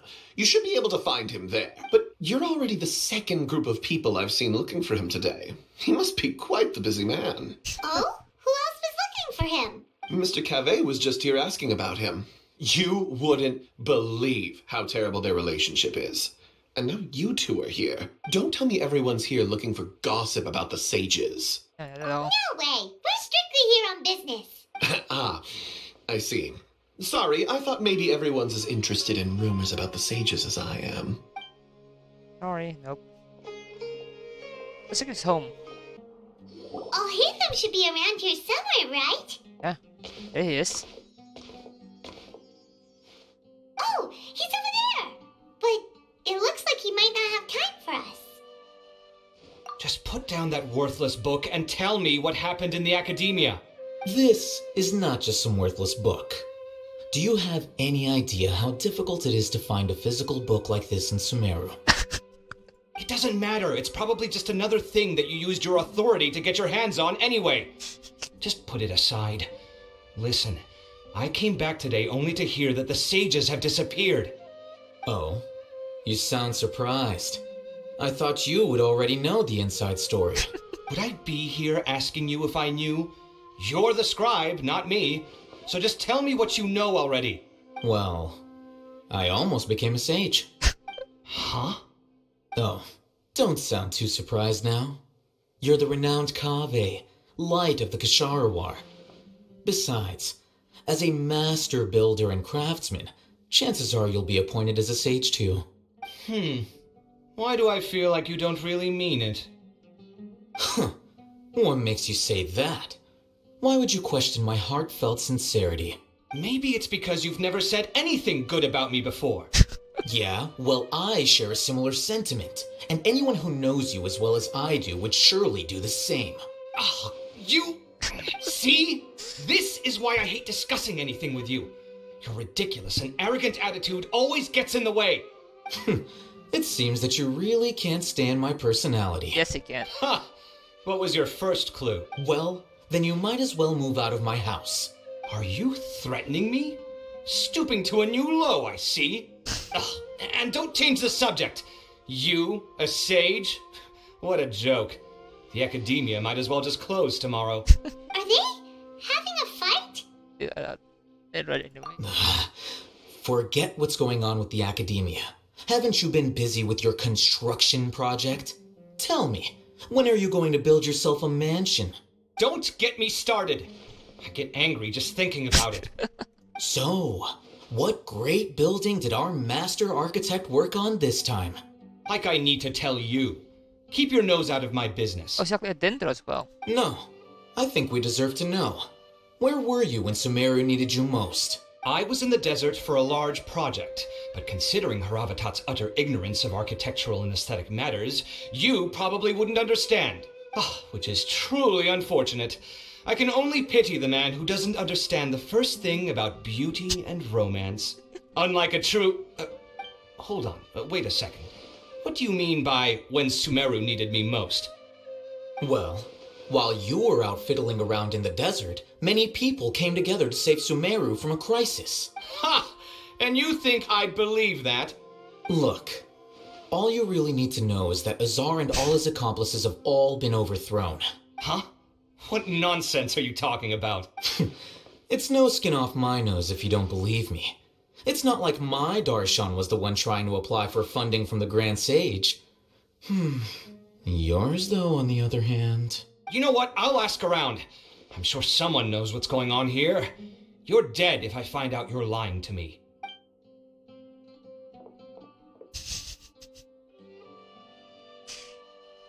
That was fun. Hey,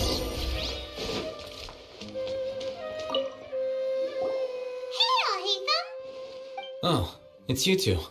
What's the matter? We're running some errands for Nilu. Have you received her letter? Letter? Nilu said she sent out a letter inviting everyone to a celebration feast in 2 days at the Grand Bazaar. We'll also be celebrating Zaino's reinstatement as General Mahamatra. If she addressed the letter to Alhaitham of the Academia, then the letter should have gone to my office. I've been busy these days, so I haven't had time to check for any new mail at my office. I only now have some free time to attend to personal matters. Have you always been so busy with your work? Of course not. I'm only busy these days because several sages have been dismissed recently and the whole Academia was practically turned upside down. True. Kainari told us they all went to train in the Avidia Forest. Apparently they will spend the rest of their lives there. That is already the best possible ending for the likes of them. 4 of the 6 great sages were possessed by their desire for power and attempted to create a new god. In order to pull it off, they even imprisoned the other 2 rational sages. To imagine such things could take place in the Academia. Yeah, you're right. Huh. Feels kind of strange to hear them called that after all this time. But then again, the 6 great schools sounded pretty impressive too. Yes, at least that's how they're supposed to sound. It's said that when the Academia was first founded, the Dendro Archon herself established the 6 great schools, each representing one of the 6 different types of wisdom. Numerous Darshans have sprung up and faded. Only the 6 Darshans attaching themselves to the 6 great schools have stood the test of time and obtained permanent seats in the Academia. Now, the 6 Darshans are nearly synonymous with the 6 great schools, and the leaders selected for the schools are the 6 great sages. Among the 6 great sages, there is one central leader, the Grand Sage. Unfortunately, only the sages from Vahumana and Amorta remain now. They were imprisoned for opposing Azar, and were only rescued after Azar's downfall. So who's managing things in the other 4 schools now? Do they need to find someone new? Yes. Normally, new sages are selected based on a strict set of criteria. Oh, didn't you just say something about becoming a sage? If they pick you, then we'd have a huge connection in Sumeru. Yes, about that. You didn't let me finish my sentence. True. The person in charge of personnel affairs nominated me to be the Grand Sage in place of Azar and help Lesser Lord Kusanali manage the Academia. But I refused. Of course. Huh? But why? Can't you be a little more ambitious? I'm not even interested in being one of the 6 great sages. Like I said before, I don't like being a leader. Oh, all right. So are you busy these days trying to find others to take the job? That's not my job either.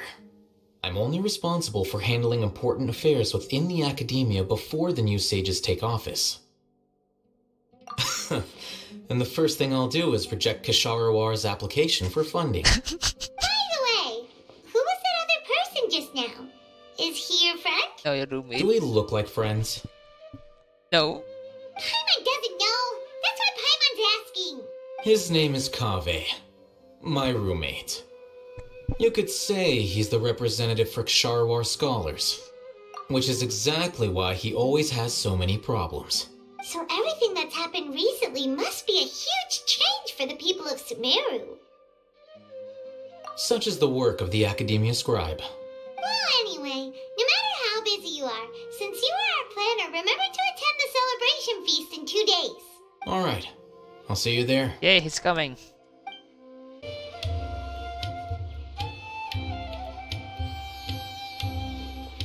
This is Port Ormos. Now where could... Oh, that's Yard! Oh my god, that's Is that Paimon I hear? Huh? It's been a while. That's What Yard. are you doing? That's Yard. How about you?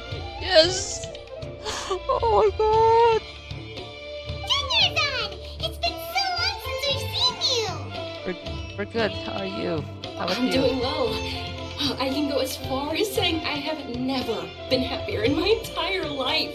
I don't know if you've heard, but Elazar has completely disappeared, and all the patients have recovered. Yeah. You kidding?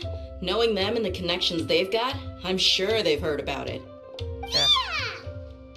Thank you here. That's right. My lady is feeling better now, so I'm accompanying her for a walk. Why do you still call me that, Dia? You've already informed my father of your resignation. I guess I'm just used to calling you my lady. Old habits die hard. True. Resignation? You mean you're quitting? No. Yeah, I might start losing my edge if I keep being a bodyguard for the Homayanis.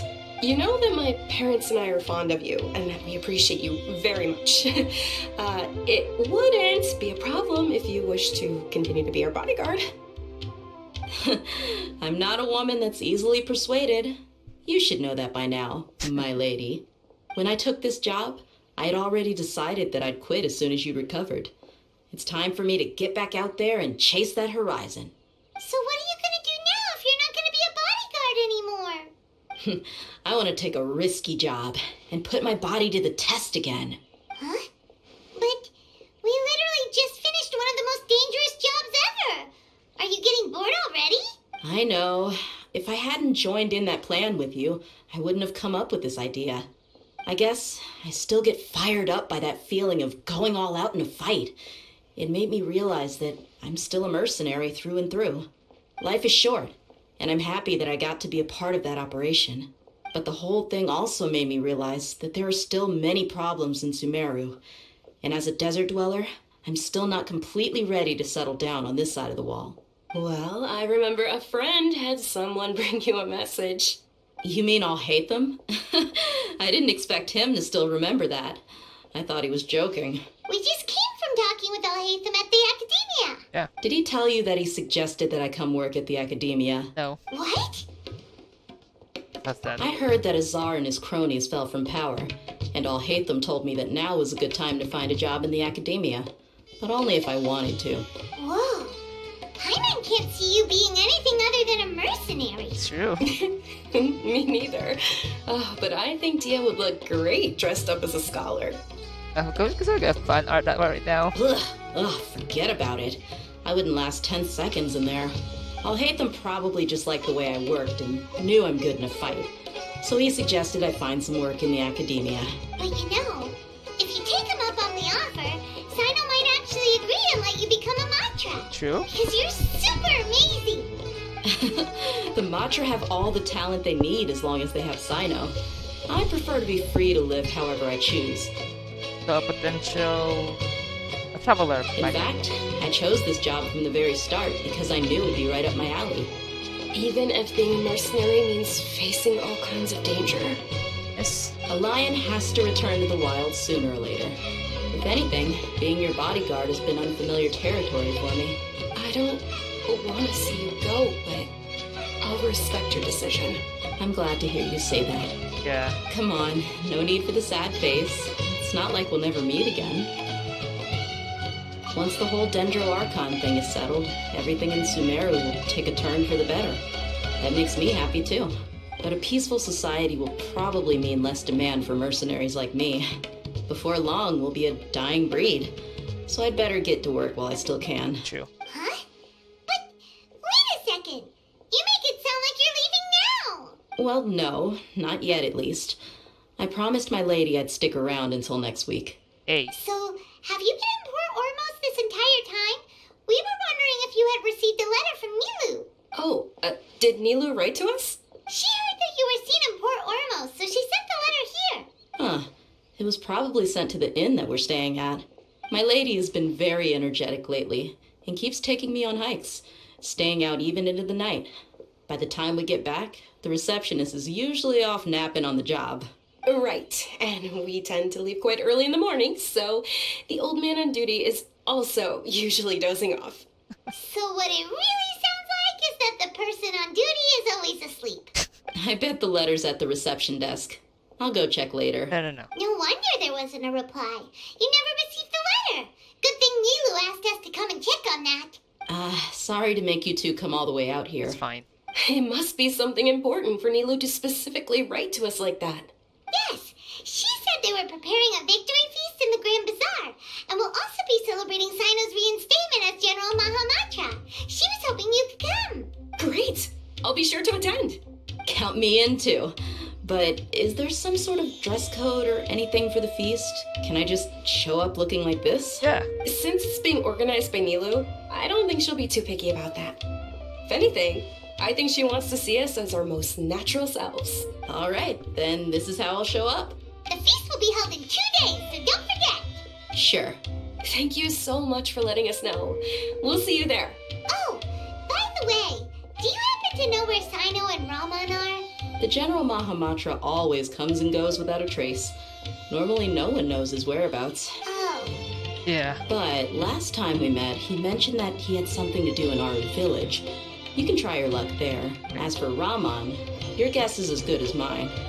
I only remember he said that he had something to discuss with Sino. You can ask Sino when you meet him. Okay. Don't mention it. You better get going. Alright, on to our next stop.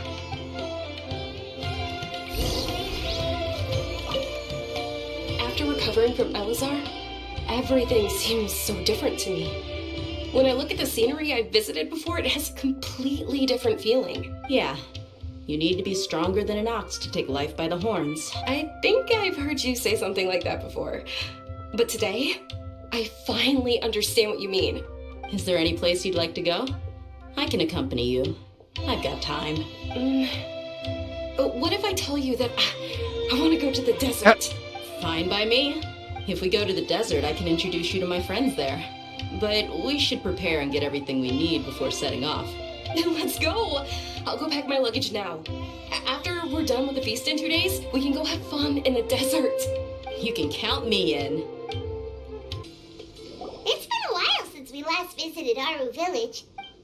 Ah, there's Sino. Wow.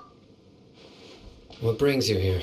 We recovered well, and Tanari agreed to let us leave, so now we're out and about again. It seems Gandharvaville's medical treatment is still as good as ever. And Tanari is recovering well, too. That's good to hear. Yeah, you're the one who brought us to him when we lost consciousness, right? Thanks for that. You're welcome. Tainari has excellent medical skills, and Kale is quite attentive. It was the best place for you. But why are you just standing here like a dead tree? I'm meeting some people. Oh, you mean Candace? I've already talked with Candace and the village chief. They're still at the usual place. You can go there if you'd like to see them. But you know one of the people I'm meeting as well. Oh, by King Deshret's blessing, my friend suddenly appears in the desert. Don't tell me you've run into trouble and need us to help now. No. Raman! And, Sataria? Oh, you know me? Oh, well, you're pretty famous in the academia. Don't worry, these are our friends. No need to be so guarded. I see. Doing lately. I'm doing well. Many good things have happened recently. Same here. Really, I feel that my whole life has started to shine after suddenly finding a new direction. Oh, tell us everything. Yeah, you go ahead. Alright, well, I suppose I should start by saying I've decided to leave the academia. What? It's not that I've given up on being a scholar. Instead, you could say I've found a new identity. I will no longer pursue research like a typical scholar, but I have not completely given up on my relationship to knowledge either. I can see what you're saying now. What do you mean? I plan to leave the academia and return to teach here in the desert. Wow, so you want to become a teacher? Sataria will return to support education here and teach people from the desert. She can't teach everyone on her own, but there are many of us Eremites all over Sumeru. She came to discuss a collaboration with me and hoped that I could bring her ideas to the Eremites. Yes, it's my hope that the Eremites can help me select a group of smart people with the best aptitude for teaching.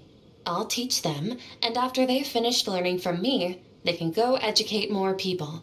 That is the true meaning of education and the spreading of knowledge. Yes. The people of King Deshret suffer from sandstorms, exile, and ignorance. Miss Ataria is more than welcome to come teach here. Her arrival is like a star shining in the desert night. The stars have always guided caravans, thieves, soldiers, and travelers who get lost in the night. They lead those in the dark out of trouble and back to safety. Oh, please. Where's all of this coming from? I'm starting to feel a little embarrassed. Why do I feel like I want to ship them right now? You deserve these compliments. Mercenaries are accustomed to danger and don't fear death, which is why we recognize extraordinary actions that common people would easily overlook. Sataria's idea will bring much good to many people. Yeah. At first, I feared it was destined to fail. Everyone knows that the academia doesn't allow scholars to teach in the desert without permission. As you know, all knowledge is under their surveillance and control, and very few desert dwellers are as lucky as me. But what I heard at that time has been haunting my heart, as if there were lightning bolts constantly bombarding my soul. Sataria, you tread a treacherous path, and the longer you ignore it, the tighter the academia's grasp on you will become. That's our action. Oh. Sataria, why haven't you gone home? Never forget that the desert that belongs to you lies elsewhere. Miss. Yeah. These words sparked something in me, and I knew that I had to bring something back to my people after going home. I gathered up the courage to approach the Grand Sage, only to find that he was no longer at the Academia. Lord Sino told me that Azar didn't belong there anymore. Azar has received much-needed punishment. Though, if you ask me, it may have been too light. You probably have already heard. Yeah, you heard. Lord Sino helped me obtain permission to leave the Academia for the desert, and accompanied me here to discuss collaboration with members of the Eremites. My plan was able to go smoothly thanks to him and Rahman. You're all doing so much for the desert. Yeah. Aside from that, I also have some other business to discuss with Sino. Oh? Lesser Lord Kusanali has allocated many resources to support and develop the desert. I've done some business for her, and part of it required the assistance of the Eremites. I applied for a few batches of educational materials from the Academia, and sent them to several groups in the desert, as instructed by Lesser Lord Kusanali. I believe the people will make good use of them. That's exactly what the people here need. Physical books and other related items. If it weren't for Sino and Lesser Lord Kusanali, I'm afraid we'd never be able to get our hands on them. Apart from this, the Academia is also recruiting scholars that are willing to teach in the desert. I'll let you and Sataria know as soon as I have any more news. We must be persistent about this, and maintain these resources to ensure long-term effectiveness. This is the first time in hundreds of years we've had a glimmer of hope. I think this may be the turning point for the desert. Remember these words. Here lies our faithful priest, Kasala. His wisdom is a miracle among the people, deserving of high praise and admiration. I hope people with wisdom like that priest will rise again among the desert dwellers. Then we'll once again see the wisdom and glory that once shook the world. Enough about us. Are you here to discuss some business too? Oh yeah. No, not at all. We're actually here on behalf of Nilu. Nilu wanted to write to everyone, but she wasn't sure where the letters should be sent, so she asked us to come find everyone personally. A celebration feast will be held in 2 days at the Grand Bazaar. She hopes that all of you will be able to attend. At the feast, we'll also be celebrating Sino's reinstatement as General Mahamatra. Although, judging from your appearance, it seems you've already been reinstated. Paimon thought you would only start working for the Academia after the feast. Celebration? Feast? Oh, you didn't know. It's the first I've heard of it. Tainari was right. He really didn't know. This feast is for you, Sino. Sounds to me like you'll have to be there. Yeah. It's rare to see that kind of expression from Lord Sino. You must not like feasts very much. No, not really. But I'll go. Well, I still have a lot to handle here. Besides, I need to look after Miss Sataria in the desert, so I'll have to pass. I'm afraid I won't be able to join you. Although, if you'd be so kind, please give a message to Miss Nilu for me. The message is, I'm sorry for how I treated you before, but now I understand the beauty of your dance. It's like a light shining in the sky. You and the art you symbolize are not only beautiful, but also lively and powerful, so much so that it was prohibited. Please keep dancing, and someday I'll be able to appreciate your art in person. Okay, we've got all that down. Our job here is complete as well. Oh, Sino, remember, party's in 2 days. Make sure you're there. Got it. Everybody's already here. Looks like we're the last ones to arrive. I'm here. Is that happy? Ah, there you are. Evening. Well, look who finally decided to show up. You look like you came here immediately after finishing up some work. I'm very happy to see you here. But we're not late, are we? It's just that everyone else arrived ahead of time. I propose that the last one who arrived be put in charge of today's speeches. Oh god. Nah, there won't be any speeches today. Yeah. Oh, really? Well, even better. Yeah. Come join us over here. Let's share some great food and drinks, and chat about all sorts of fun things. Everything looks quite good. Wow, Paimon can't wait. Traveler, just look at all the delicious food here. God damn it, Paimon.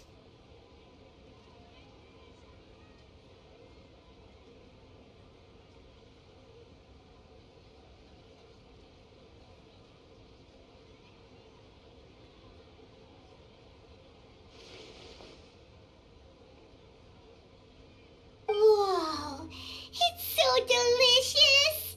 Oh, this grilled meat tastes amazing.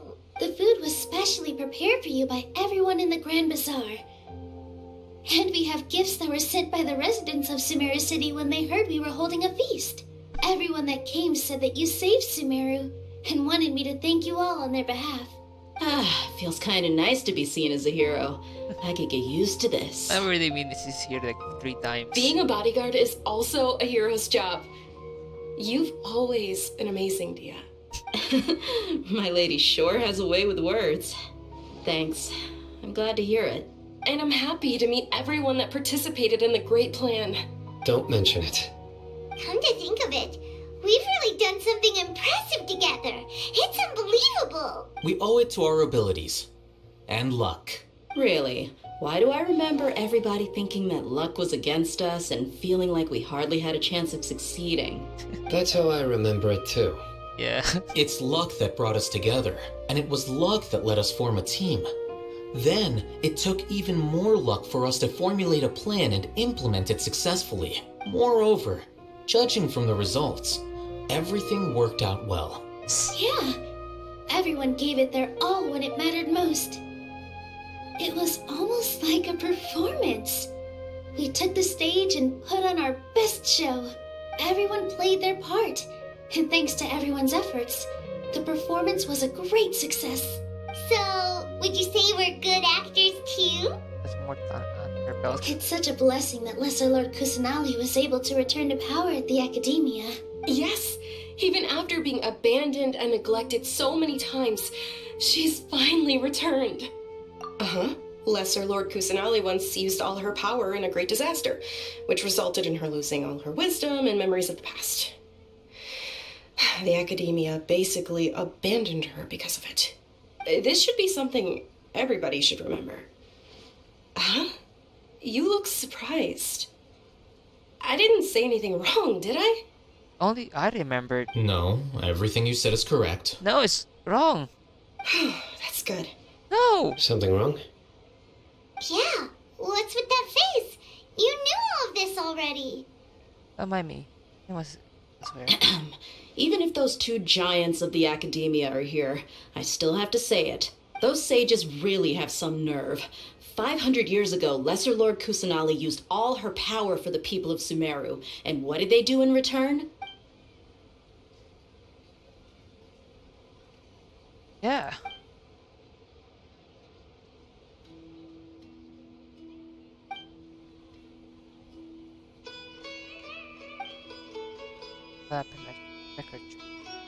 If you bite the hand that feeds you, don't act surprised when it turns into a knuckle sandwich, right, Sino?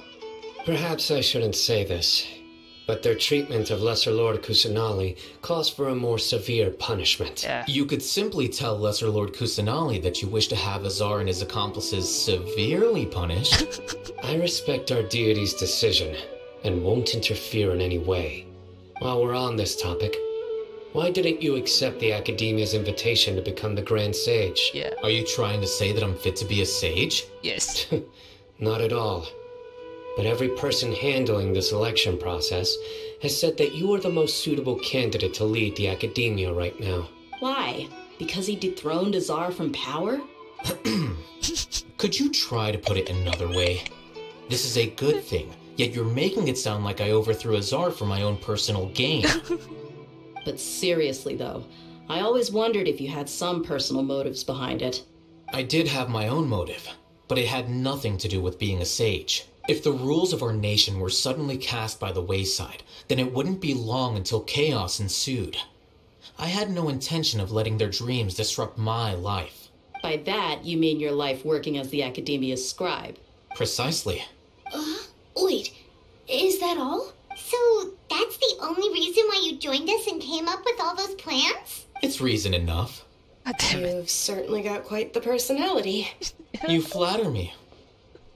All right then. How about you? You've already resumed work as the General Mahamatra, right? That's right. Will you be happy with that life? It's not about being happy. There are merely a lot of things that I must do. Even so, keep your spirits up and try to be happy, okay? And try to smile more every day, just like I'm doing now. Thank you. I'll keep that in mind. Yeah. The language is much more different than I remember. Much more different. Ah, there you are, traveler. Well, how is it? Are you enjoying the feast today? If there's anything you're unhappy with, just let me know. I'll be sure to take note of it.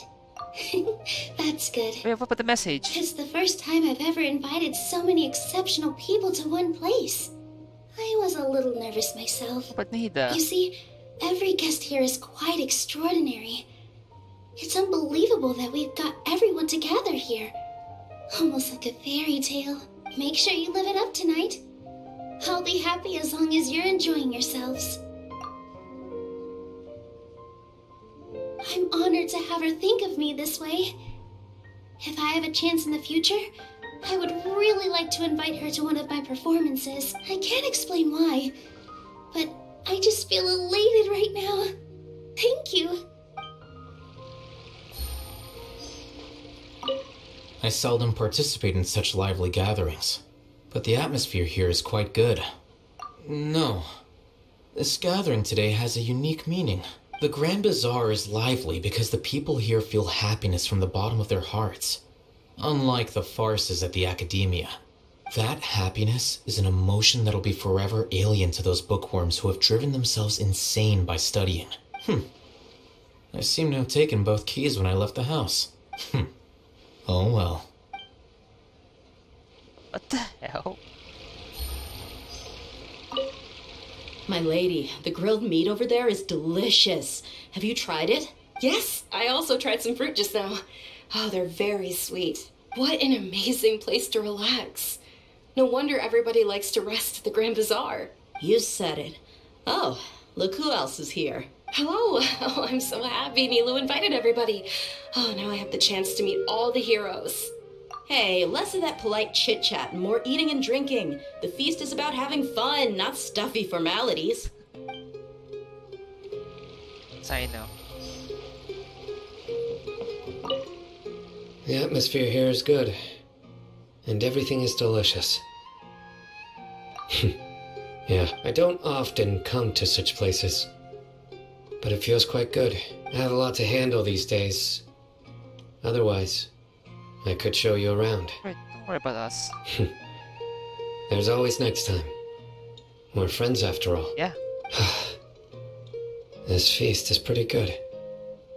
I like it.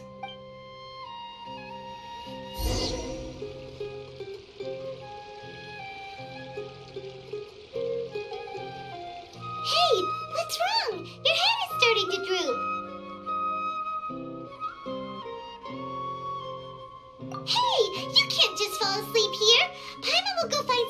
delicious for you to eat. You'll wake up once you put something yummy in your tummy. Really? Of course. Just wait here for Paimon. I think Snehida's working.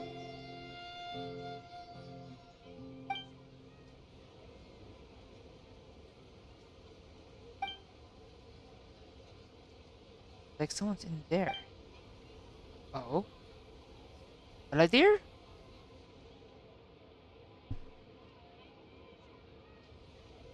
Hello, dear? It's me. You look like my just next to yours again. You may blame me for being a bit too self-indulgent. I was thinking about talking with you, and the next thing I knew, I had made a connection with you. Huh? The connection between us is amazing. It's like flora and the fence it grows upon. Me? I heard there's an amazing celebration feast today at the Grand Bazaar. I wanted to have a look for myself, so I snuck in. Lately, I've been so busy dealing with all the fallout from recent events, so I really haven't had any free time.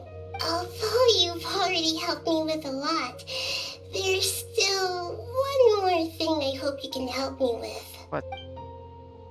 Please say thank you to everyone for me.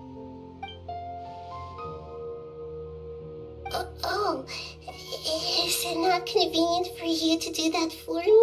I think it's the world.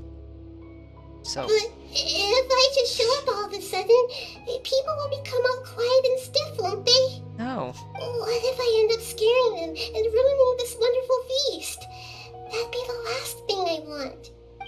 That'll be fine. Please don't worry. Let me think about it. Okay. Yes, I have. What? You said I should go thank everyone as myself, right? So... No! I've decided to borrow your body for the time being. Please don't blame me. The flora also climbs up to the fence to get closer to the sky. God damn it! It's been It's the least wrong with you was anything weird. God damn it!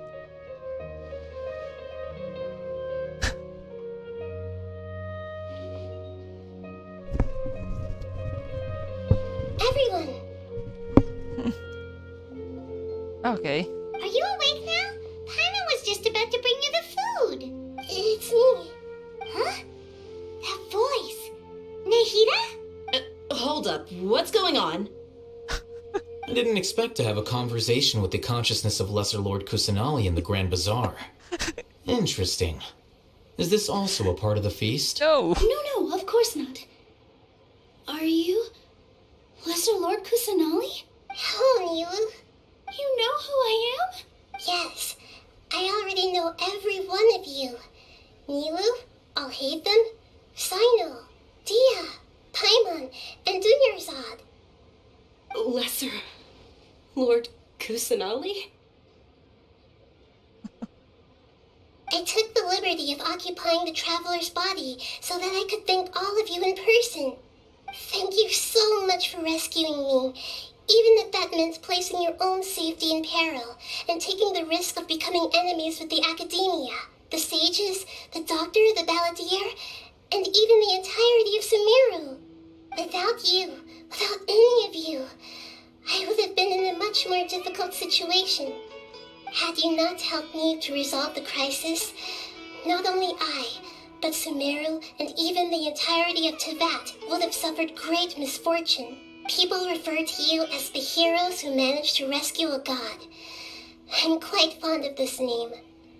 It not only explains your identities, but also bears witness to your relationship with me. Please, allow me to present to you my Lesser Lord Kusanali, you've done so much for Sumeru, and I didn't even have a chance to do anything for you. You don't have to do this. Yes, she has to. Dunyarzad, the suffering you endured during your illness is also proof of you being with me and praying for me. Thank you. You don't need to be so ceremonious. It's always been my duty to protect you. This is how the relationship between the Academia and Dendro Archon should be. We just did what was necessary and set things back on the right path. You're an Archon, but you act so humble. You really don't need to be so polite with us. I'm honored to have been able to take part in this plan. I hoped you liked the dance I dedicated to you.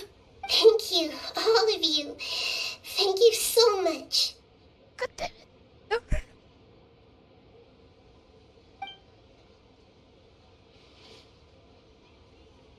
Yeah.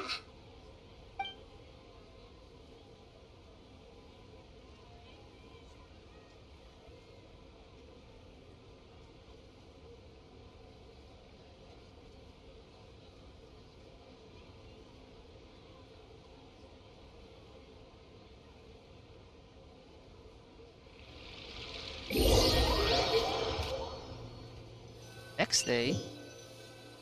Are you awake? Did you rest well? Is it After Nahida left, you ate a lot of food. You've become a glutton. That just means you still have a lot to learn from Master Paimon, the Sage of Gluttony. Okay, that's the worst title. Alright, since you're awake now, should we go and have a chat with Nahida? Yeah. She should be in the Academia right about now. If you have any questions, now's your chance to ask. Nahida! Hello, Traveler and Paimon. What a fantastic night. I'm still immersed in all the happiness and joy, like a candle floating on water. So are we, and that's why we're here to talk with you. Is there anything you want to know? After recent events, the Akasha can no longer function as it used to. I've given it some thought, and have decided to shut it down permanently. But this is definitely not a bad thing. Even from the beginning, I've been planning to shut it down. The Akasha's centralized administration of knowledge has always restrained people's curiosity and curtailed the number of paths available to them. I don't think this is good for Sumeru. Although people may initially feel a little uncomfortable with the loss of the Akasha, they will soon understand that this life is more suitable for them. And as for the future of Sumeru, I'm preparing to regain control of the Academia. The former sages have received their punishment, but the new sages have yet to be selected. I will oversee the process personally. I hope that the new 6 great sages will be more focused on academics. Sumeru needs such leaders more than ever. The other big issue is the people of King Deshret. All the residents of the desert, in fact. They have been mistreated for far too long. I've already taken some measures to address this. It will take some time to rebuild everything, but no matter if it's culture, friendship, or trust, we will rebuild it.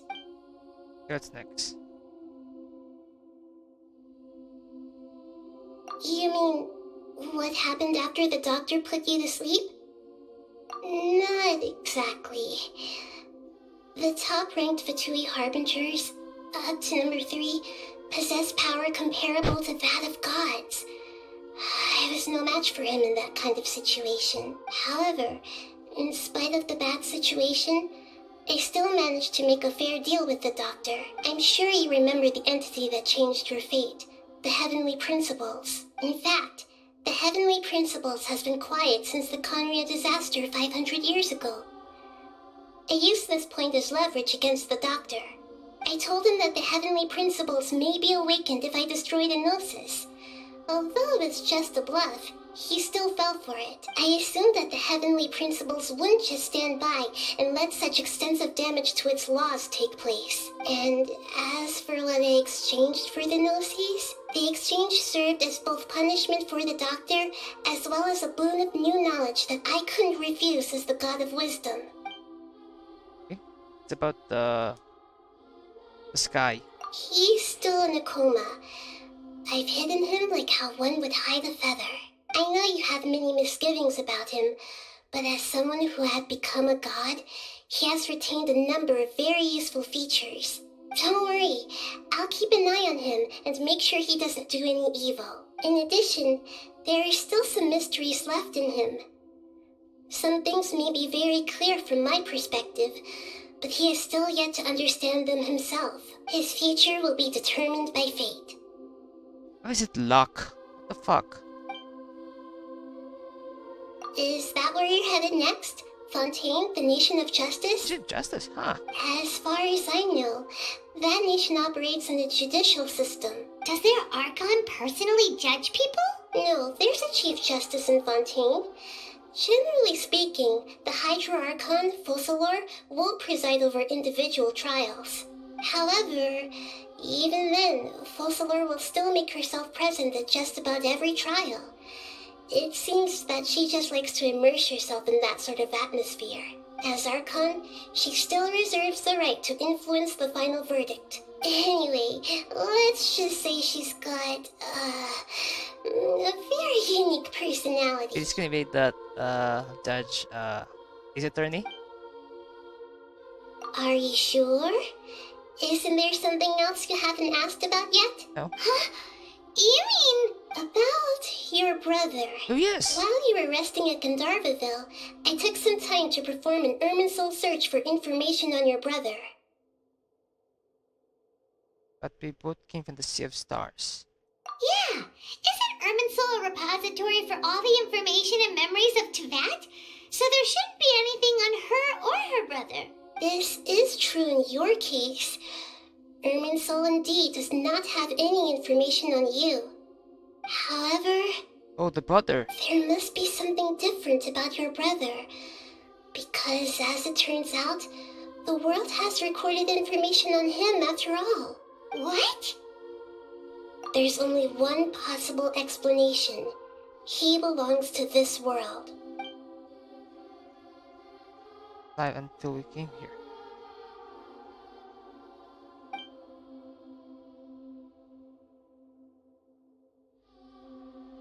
The second one. But nothing about this makes any sense! Wasn't this your first trip to Tevat? Do you know how... According to the records I was able to access, your sibling suddenly appeared in Conria. Oh. After the Conria disaster, he began his journey through the 7 nations of Tevat. But just as his journey was about to reach its conclusion, the Irminsul records on him suddenly become fuzzy. What do you mean, fuzzy? Did something happen to him? All I know for sure is that somebody, for reasons only they can know, is deliberately obfuscating his fate. And whoever it is, if they can do that, who knows what else they're capable of. But even that wouldn't explain how he somehow comes from this world. Something else I noticed was that according to these records, the Fatui have not classified your sibling as one of the Descenders. What's a Descender? Paimon's never heard of it. Look, I'm sure you must be curious about the information I received from the Fatui in return for my gnosis, right? A very important part of the intel was about this world's Descenders. External beings, ones that don't belong to this world. Oh! Exactly somehow become part of the world, and Lumaine considered as a descender. Traveler, you are Tevat's 4th Descender. Huh? So the Fatui count 3 other Descenders before the Traveler, and her brother isn't even one of them? That's right. My current hypothesis is that the first Descender was likely what we now call the Heavenly Principles. As for the other Descenders, I still need to verify their existence. It could take me some time. Paimon's head's about to burst from all this crazy new information. And yet, even knowing all this, I'm sure you must still have a lot of unanswered questions. I must say, I truly regret that I can't help you more as the God of Wisdom. So that's why actually he was considered like a leader. There are many questions in my heart as well. I will need some time to go through each one of them. And soon, you'll also begin your journey anew and depart from Sumeru. I'm very interested in your future. It's a journey that can't be observed or recorded by this world. Oh. If fate is the ultimate knowledge, then your future will be the ultimate fate. Paimon's sure glad we got to meet you, Nahida. The pleasure is all mine. I can't thank you enough. Alright, that's enough talk for today. If you ever miss me, just close your eyes, and maybe I'll appear in your dreams.